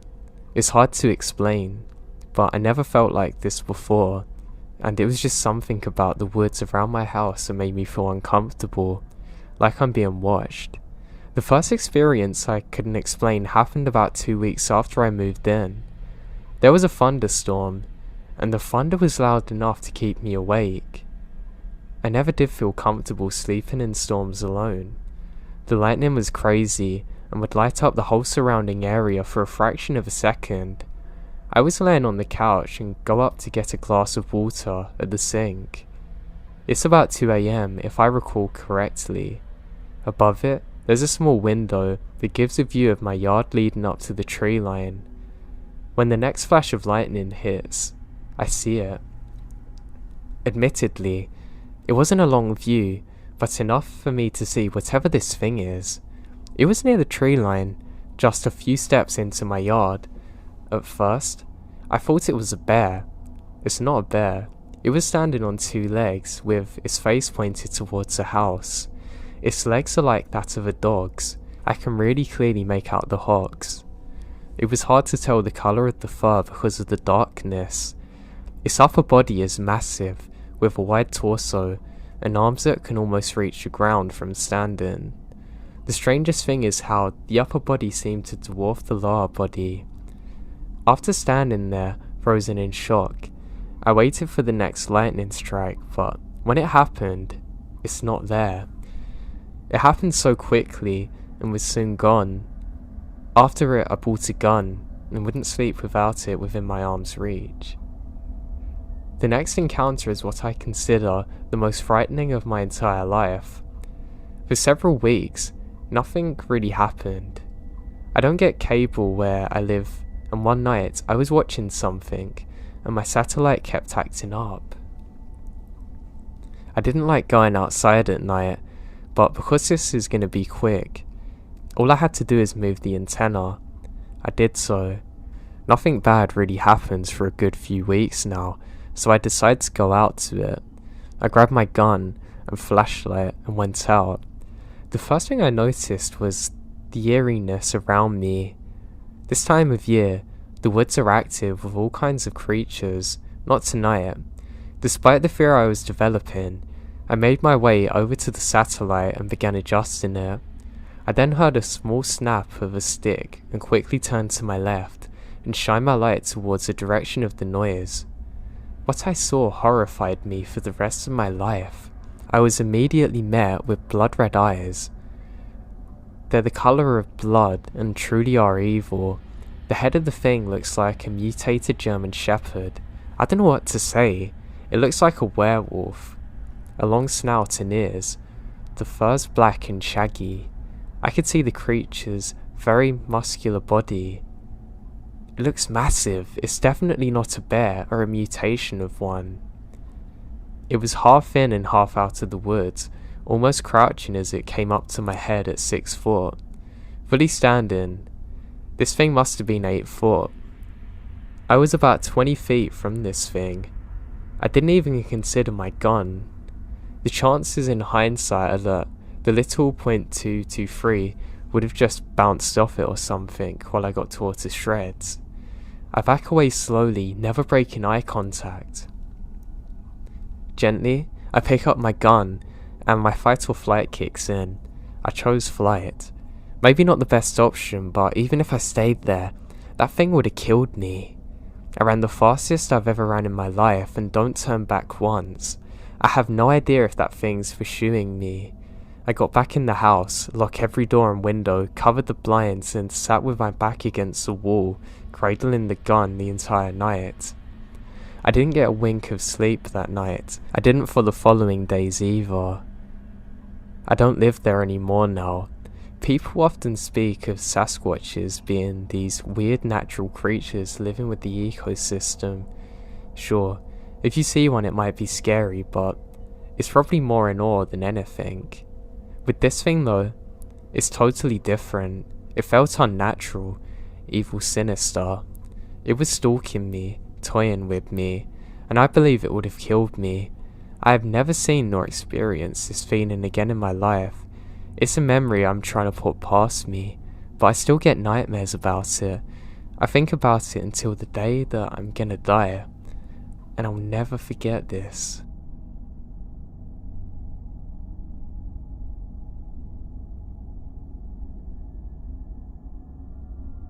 My dad told me about this incident that happened in the early 50s when he was a young child.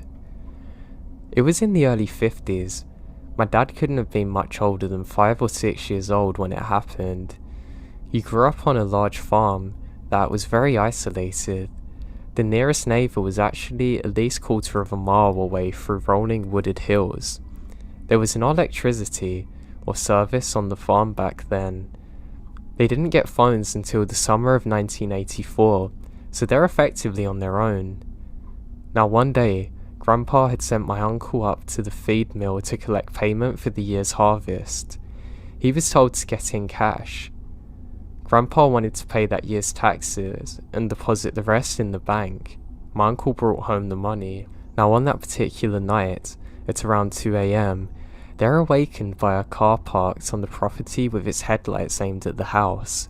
My grandpa rolled out of bed and crawled along the floor to my uncle and dad's bedroom and woke up my uncle. In almost complete darkness, they ran down the stairs. My uncle ran out of the back door and grandpa out of the front. My grandpa threw the door open and ran outside so fast he pretty much leapt over the back steps to confront the guy. The driver of the car was almost out of the way of the house. He saw my grandpa come in and my uncle close behind. He turned and hauled out of there. He made it into his car and he was trying to drive away, and my grandpa was grabbing the steering wheel trying to stop him.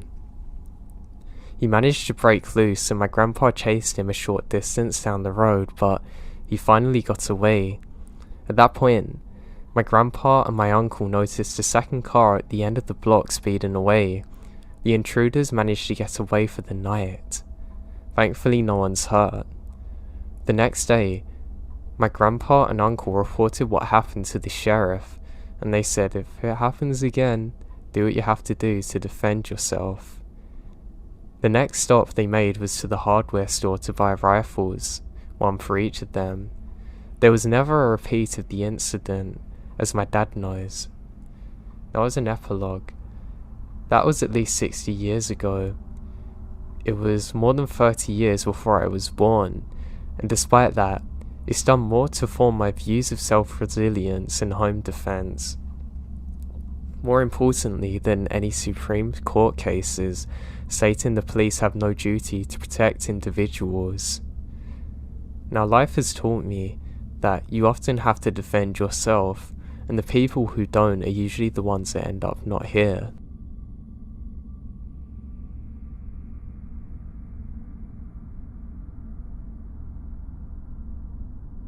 Okay, so this doesn't exactly keep me up at night, but was definitely something really terrifying when it happened. I got my first job in sophomore year of high school. My birthday is August 27, so I'm always either too young or too old. The importance of this story is, my mum and I don't get along. She is a person that picked me up before and after work. But one night, I was mad at her for something, so I walked home alone. I'm like a really small person, and I always look younger than I am, apparently. I'm 5'5", and get told all the time that I look like I'm still in high school, and this is me at 22. Anyway, at the time, I work at a grocery store which is like half a mile away from home. Creepy story. I walk home at 10 PM. I know the route obviously well. Everything was fine until I get to the neighbourhood. There's a swim school for little kids right by me. Literally, the only business in my neighbourhood. This is important because on my walking trip, I chose to cut through the parking lot. I noticed a guy was walking maybe 100 feet away from me. I wasn't worried at all, so I cut through the parking lot and head through the wooded trees. And then I keep walking. I then look back behind me, and I notice the guy is still there. My brain, I went into fight or flight mode. This is because I knew I'd cut a corner, so he shouldn't be there. His arms were moving swiftly, and clearly he was coming at me with intent. I book it to my house, and I can hear him chasing behind me. The guy was big, even from far away. He looked over 250 pounds. I luckily made it back home alright, but I hate to think what would have happened if I didn't know the area and if he caught up to me.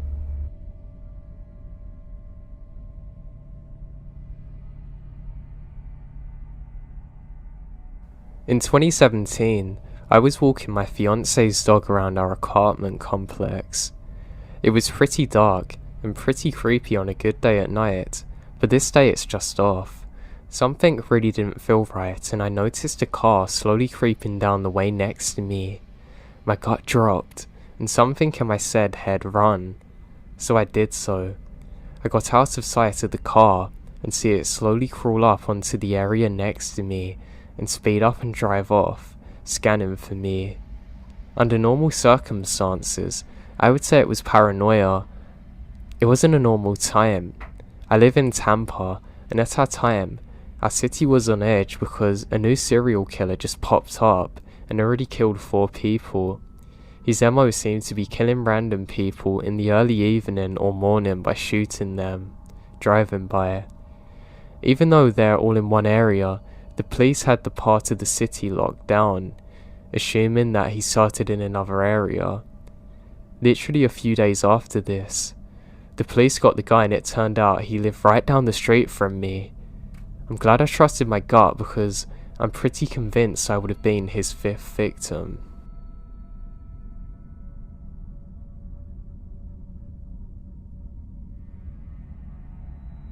In May of 2015, some of my friends and I decided to go camping in the mountain rest SC. We left a little later in the day than we had wanted to do, so when we got to the road that cut into the mountains, it's already dark. While driving down the road, you can see other campsites because of the fires, but they're literally miles away from each other. We finally find one that nobody's at and pull up to it. The campsite is on top of a hill, and there was no room for our cars to be up there. We start to grab all the equipment off the cars and start to head up the hill to get set for the night. One of my friends and I start to look around for a good place to set up our hammocks, since it's what we chose to sleep in, and stumble across something that we wouldn't have seen in daylight, but completely missed because of the darkness. It was a large tree that had been cut down, as if to block vehicles going further in one direction. On the other side is a cemetery. It's unsettling at first on its own, because we're in the middle of nowhere in Southern Carolina, but even worse, we find out it's a mixture of Native American graves and Confederate soldier ones. This made for 2 interesting nights of camping. Each night, we would hear footsteps around our campsite, and there were no raccoons or anything around us. We then heard what sounded like a group of people talking, which is weird because nobody's around us. I was very confused by this and look up at the cemetery, and I see a group of shadowy figures. I was very scared and eventually went back to sleep. I never experienced anything like this since.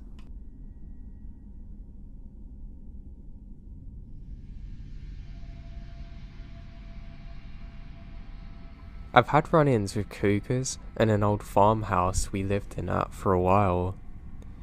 You could always tell because the nightlife would go silent, the bats would vanish, the foxes would be quiet, even the tree frogs and crickets would go quiet.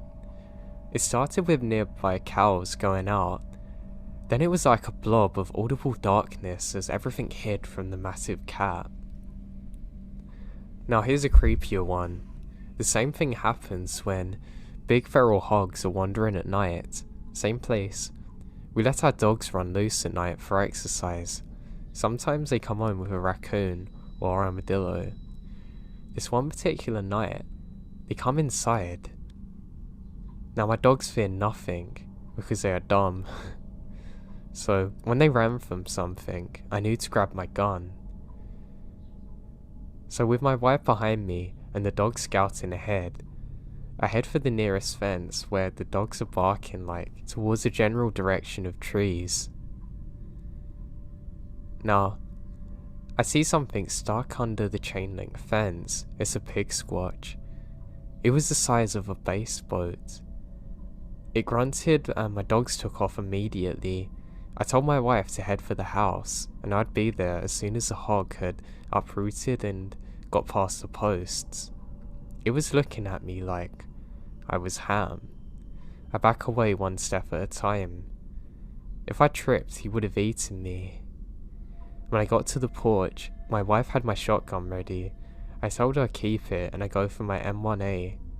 I know what you're thinking, right? But luckily by the time I got back, the pig was gone.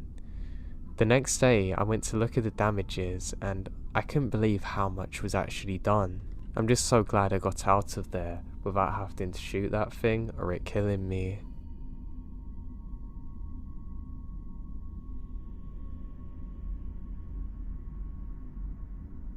This happened to me a few days ago. I was at Eden Mill Nature Center in Maryland walking my dog. It was just before sunset, so the park was completely abandoned. No one car in the lot. This place has a few miles of hiking trails that's going through thick woods. On the first mile or so of the trail, you come onto a bridge that crosses a river. I have walked my dog here before, but for some reason, once we got on the bridge, my dog would not proceed to go across. He is a little dog, but has a very loud bark. Now at this point in time, he wasn't barking though. I was just standing still, staring across the 20-foot bridge. I went with my dog and proceed to wait and watch into the forest across the bridge with my hand on my pocket knife. Finally, after a minute or two, a gator, being a small farm vehicle, comes across the bridge. The guy, or whoever it was, looks at me and the dog real quick, then backs up to the hill. It was definitely weird. I turned back quickly towards my car. The fact that the dog would not move across the bridge makes me think something was really off with the situation. If you know Eden Mill Park, then you know that after the bridge is a long pathway completely covered in dark trees. If my dog didn't stop me, I would have been halfway down the trail, alone with that guy behind me blocking the trail. It may have been nothing, but the fact that my dog behaved that way makes me think differently. He's never done that before. It really changed my view on dogs. They really seem to detect things that aren't right.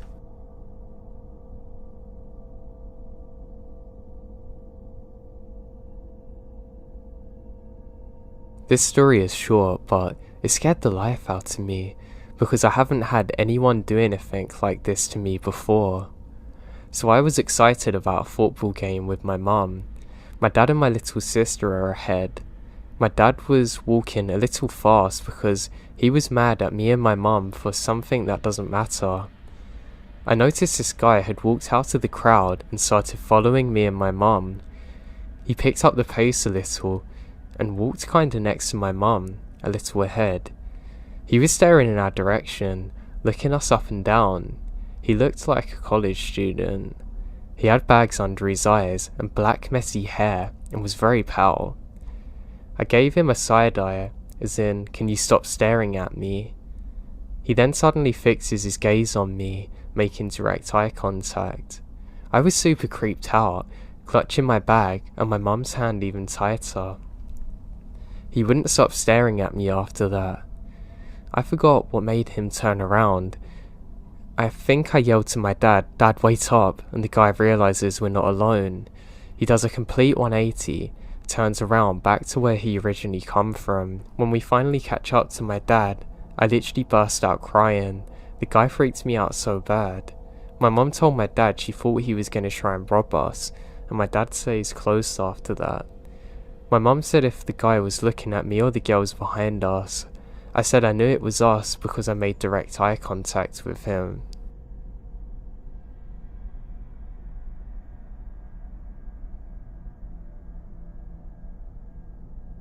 I have somewhat of a strange one.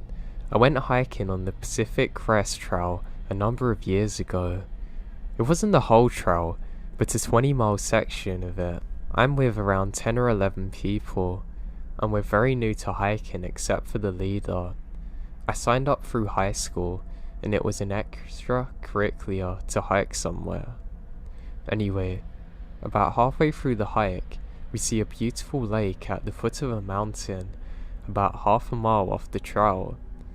It was gonna get dark in about an hour and a half, and there seemed to be some good spots to set up camp right next to the lake. We decided to go for it and set up.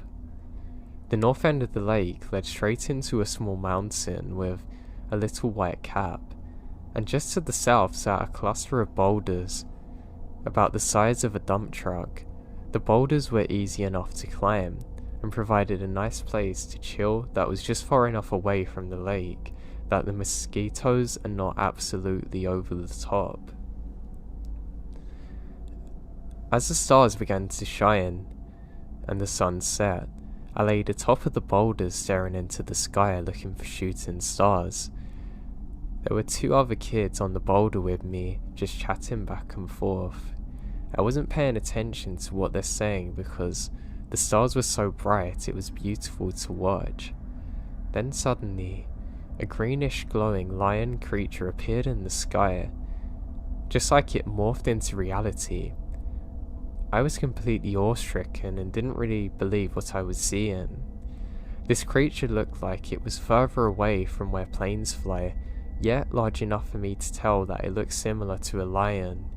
It stayed in the sky for about 5 seconds before vanishing without making a sound, and it didn't acknowledge my existence whatsoever. What's crazy is the other 2 kids saw it too. At first I never spoke to anyone about the experience, but the more times went on, the more strange I think it is.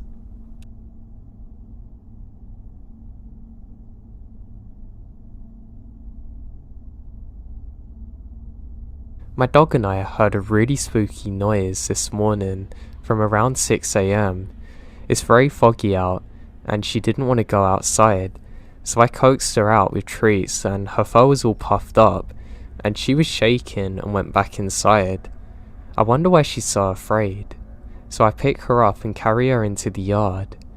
She froze in place, shaking with her tail between her legs. Then I heard this really strange sound coming from the front lawn near the woods. It was a creepy bird noise, but also not quite like a bird, like when somebody blows a blade of grass making that shrill sound, or a Zippo lighter. I've never been so petrified in my life. I told my dog, let's go inside, and we both rushed inside up the stairs. She was shaking. I got into the room, and I'm crying. Just silent tears though. I was so afraid. I've never experienced this before. It wasn't like any animal I've heard before or even found online. I seriously hope it's an animal, but I live in upstate New York, right near northern PA.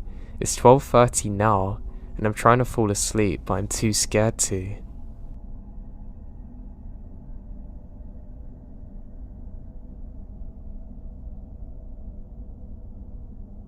A few years ago, my dad was getting ready to go back to bed, and the family dog kept barking and growling at him. My dad thought the dog wanted to play with him, and so tried taking him outside in the backyard for a few minutes, but the dog wouldn't leave his side.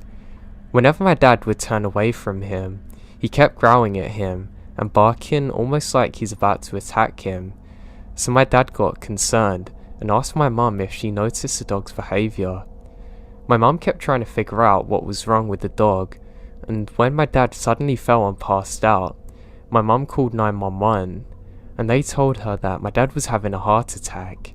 My dad was stabilised in the hospital and recovering well, but then, one other night, the dog started barking and growling at my dad again. They took him to the doctors, and sure enough, he was having another heart attack. They were able to treat him and discharge him from the hospital 2 days later. Dogs definitely know when something is wrong and can really be life-saving.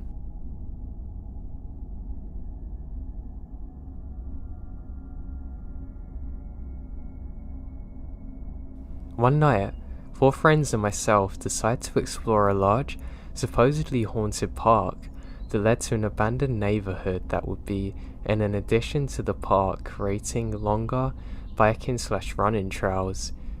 We had hid out in this park till about midnight because the place closes at 10 and the park rangers scout the entire area. In order to get where we had to, we need to use our bikes and flashlights. So after waiting for a while, we took off. I had a large and very bright flashlight, so I rode close behind everyone else, mainly because my girlfriend at the time, let's call her S, wasn't an excellent bike rider and she's fallen behind. We went far into this park down a trail until it ended. We had to get off our bikes and walk until we hit an abandoned road that's soon to be turned into a new road. We reached the abandoned neighbourhood, and it's just as creepy as we think it's gonna be. It was 1 AM, and being an eerie street with greenery growing everywhere gives a really creepy vibe to the place. Now we take some pictures of the area, and after failing to really see anything worth noticing, we turn our backs to it and return. Now on the way back, there's a bridge that we cross that's not completely finished. There was a wide opening to go down under the bridge and a curb to hop on because it wasn't paved onto the abandoned road yet. So my girlfriend did not see the curb to hop on it and hit it, stumbling off her bike. I was behind her holding the flashlight and almost fell off myself, but I caught myself in the end, and I shined the light straight down to the bottom of the bridge. Suddenly, I see an extremely pale girl with red hair wearing a dirtied white dress, sprinting under the bridge. However, I only get to look at her side. "No way!" was the next thing I heard S yelling on her bike on the other side of the ridge. She was pretty frantic, but I wanted to make sure that whatever she had seen matched what I had, and she described it perfectly to what I saw. I thought maybe it was some girl in trouble and that maybe we should check it out, but she grabbed my arm and said we need to get out of here. When she saw where I shined the flashlight, she was able to see her face, and apparently she had blank white eyes and she was staring straight back at her. We still have no idea what we saw to this day.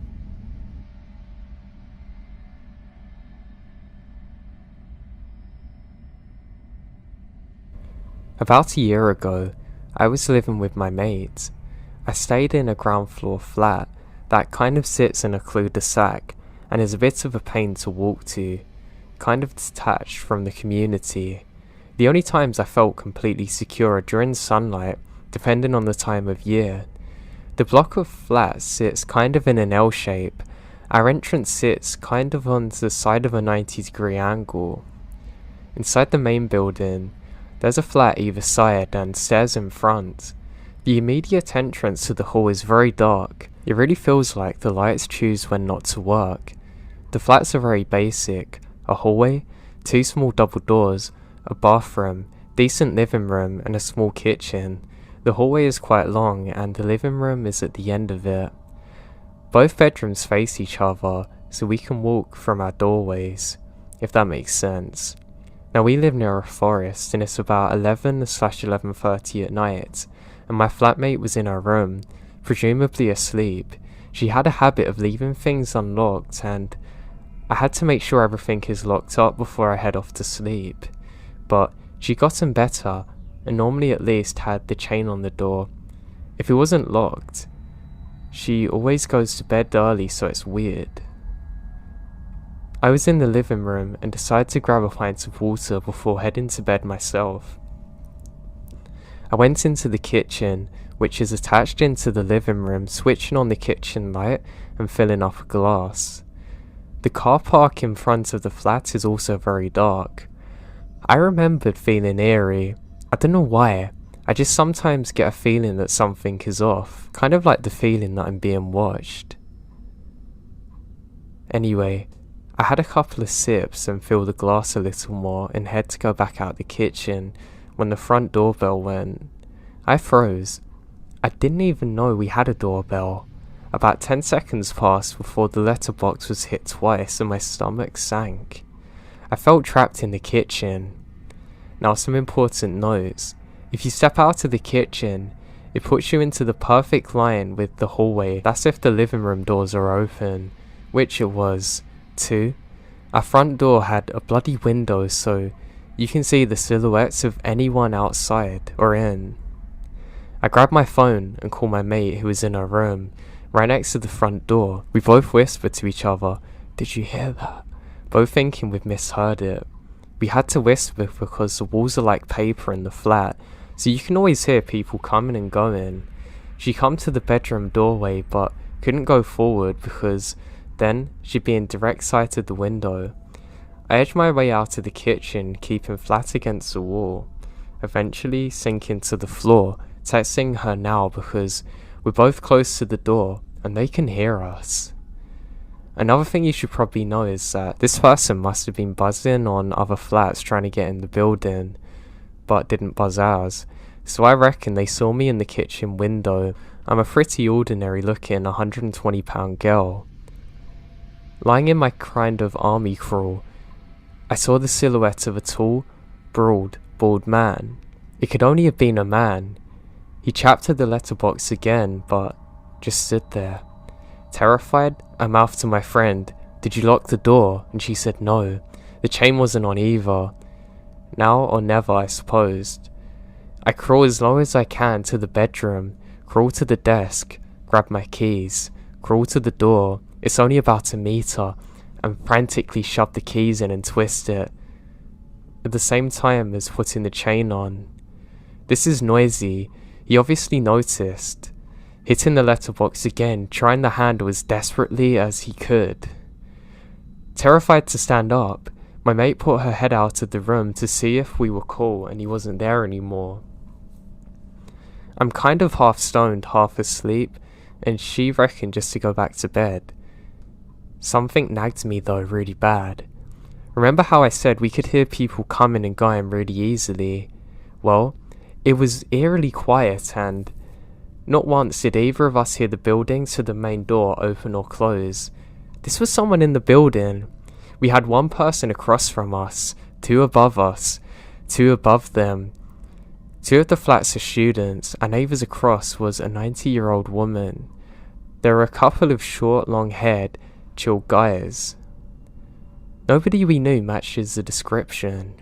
I stayed up until I couldn't anymore, texting mates, jamming my room door shut, getting the hockey stick near me. I realised about a month after this that the service button to the front of the main building was actually broken and anybody could come in if they pressed it hard enough. I still think they saw me in the kitchen and decided to try their luck. This could have easily been a complete different story.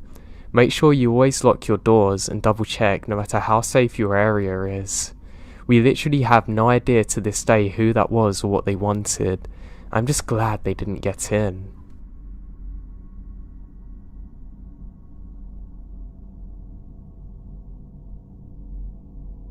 So over the summer, I was at Oregon Country Fair getting ready to head out to the camp with my boyfriend.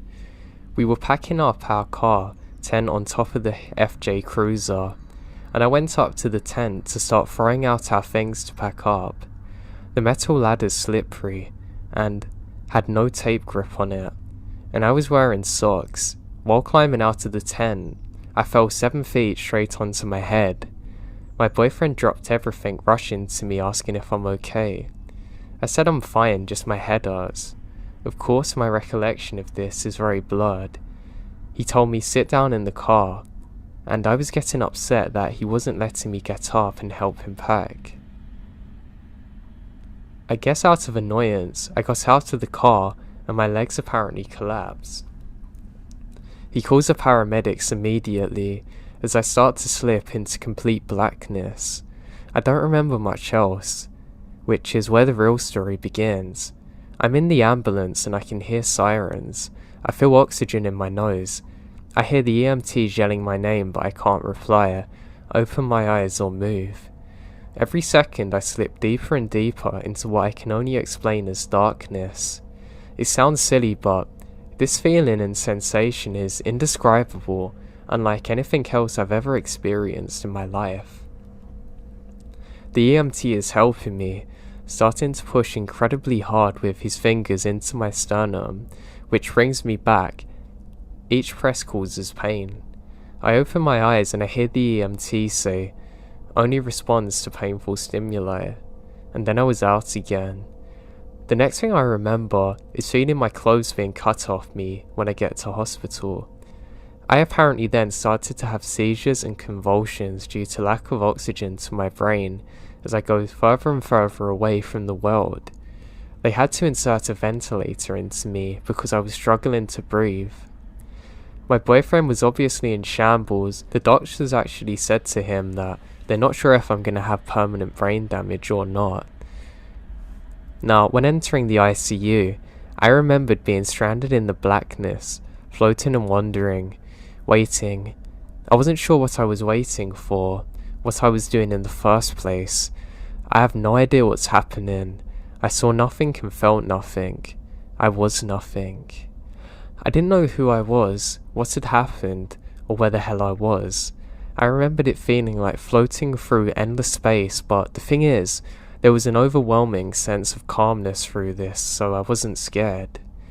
After almost 24 hours, I start slowly coming back and break consciousness at certain moments of my coma. Eventually, the most beautiful thing happened. I won't forget it for the rest of my life. My boyfriend was finally let into the ICU to see me after all this madness that was happening. Thinking I was completely gone, he says to a nurse if he can hold my hand, and she says, "Yeah, be careful because you don't want to move too much because of the tubes in her throat." At that moment, when he's approaching, I slowly start to open my eyes. I remember wondering, I think it's purgatory. All I could think about was my boyfriend. I didn't know who Aaron was, or what Aaron was, but the idea of him gave me some warmth. A reason to find my place back. Aaron told me before I had slightly opened my eyes, I start to reach out for him while my eyes are closed. He holds my hand and then my eyes opened slightly, and I eventually came back.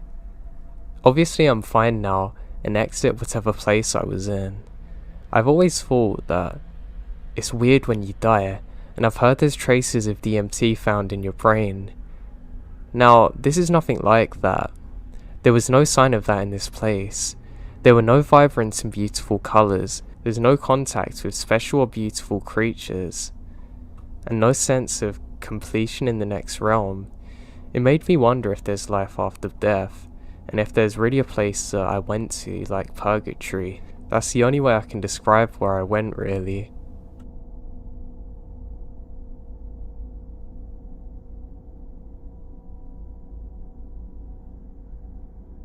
This happened to me in a group of friends in the fall of 2005. We're really into checking out old abandoned buildings and such. Well, being this is pretty illegal, we often did it at night, so hopefully we don't get caught. One night, we decided to check out this old abandoned high school that I read about online. The school actually partially burned down in 1926. And then another was rebuilt only to suffer a fire in 1955. The school closes its doors after this, and we're super amped to go and check it out, and it's a 2-hour drive away. So we drive up this tiny curvy road up a large hill. The school is against a wooded backdrop and creates an ominous feel. The whole place was just dark and eerie. I snapped a picture of it on my phone, but the picture's awful because of the dark. Strangely, there's all kinds of floating spots and orbs in it. Throughout the night, we're all taking photos on our phones, and some of them have more orbs on it. I even took a disposable camera. Now the night was fairly uneventful. Now we walked through the school and walked the grounds. Nothing jumped out at us, no creaks or moaning, just a creepy vibe. The odd event is when we're standing in the stairwell of the school. I pulled out a cigarette and went to light it with my lighter, and my lighter doesn't work. No big deal. We all smoke and there's 4 of us. My friend took out his lighter to light it for me. It doesn't work either. Probably a coincidence. Both of our other friends take theirs out and they don't work. Now, they worked perfectly fine before this. After we left the place pretty bummed out that nothing happened, my friend goes to light a cigarette and it works perfectly fine. All the rest of us go to do the same and, you know what, they all work fine. I really can't explain what happened there. If I didn't know the backstory to the place, I wouldn't be so scared, but knowing that it's a place that burnt down and we couldn't light our cigarettes terrifies me.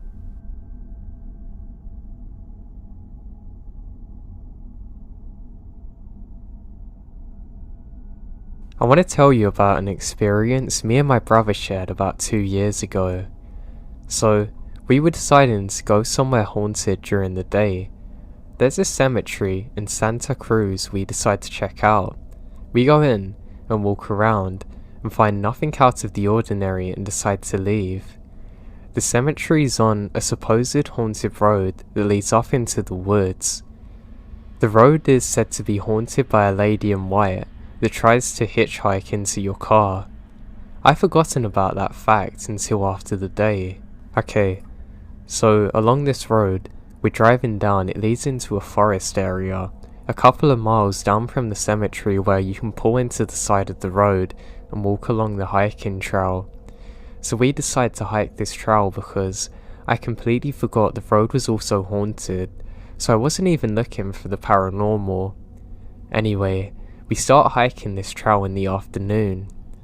10 minutes into the trail, we stumble along an abandoned train track and barely standing bridge that the train used to use.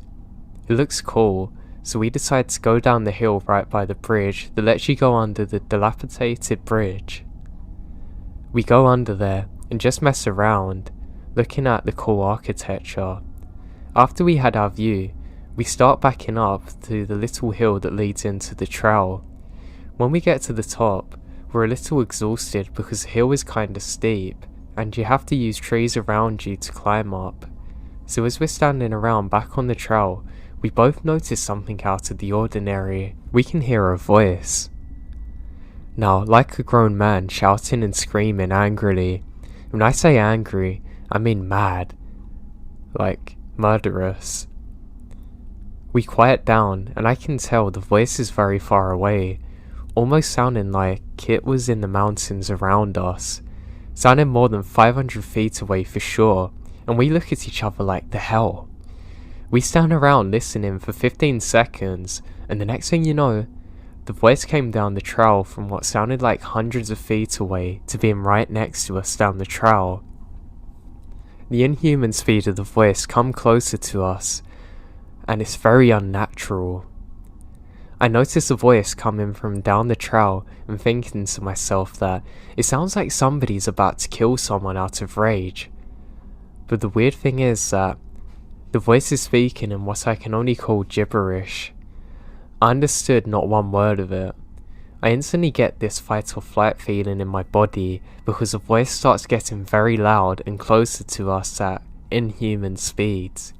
I tell my brother to pick up some huge sticks with me to defend ourselves because even though the voice came out of the middle of nowhere and moved down the trail at lightning speeds, I still had the assumption that it's some kind of crazy person trying to kill someone. We pick up the sticks and run down the trail back to the car. Now here's the weirdest part. As we're running away from this voice that's coming down the other end of the trail, I hear the voice come up behind us in an instant. It sounded like he was no more than 10 feet behind us, chasing us back to the car.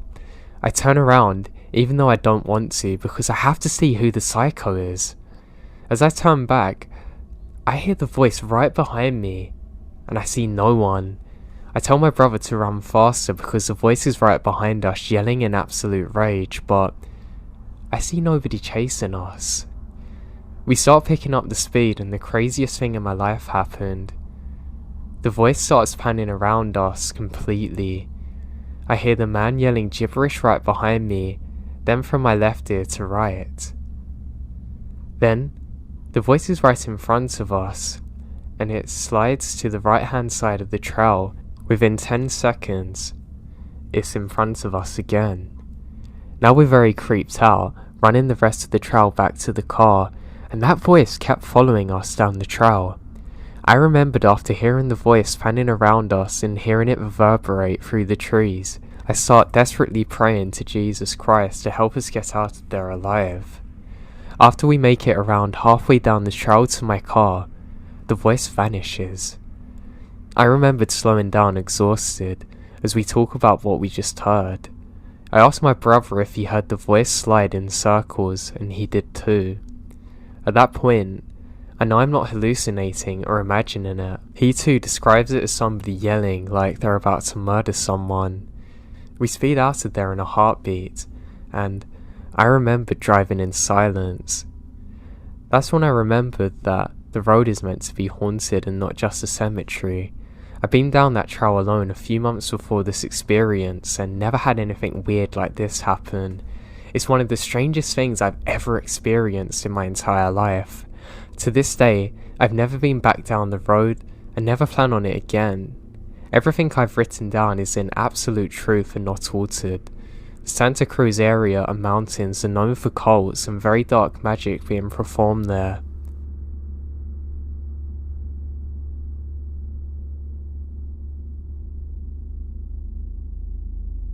So it was in a convention in my city, and I was waiting for two friends of mine to arrive.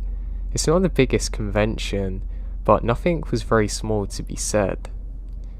There's a lot of sponsoring, a lot of people, and a lot of loud noises and colours. I'm sitting at the entrance, in a spot where you can't really be seen by anyone. Now, after about 15 or 20 minutes of waiting, I grab a smoke and just chill, thinking it couldn't take any longer for them to arrive. From my left side, 3 men walked towards me, one looking me straight in the eyes. At this point, my alarms were already ringing in my head. I thought that maybe he just wanted to ask me for a cigarette, as I'm never the kind of guy who doesn't share a smoke with strangers. 2 of them were staring directly at me, and one said, "Hey, little girl, you got some change?" said the one next to me. Now I'm a 24-year-old male, but by not growing out any of my facial hair, having long hair, I can be mistaken for the other gender. I was like, "Sorry, I've got nothing on me," which was the truth since I never had any money on me, only card. They then said, "Show me your wallet, I don't believe you," in an aggressive tone. Things are getting real now. I prepare my mind for the worst. I say, "No, sorry, I can't do that. I can spare you a cigarette, but I'm not showing you my wallet." He agreed and said, "Do I have 3 smokes?"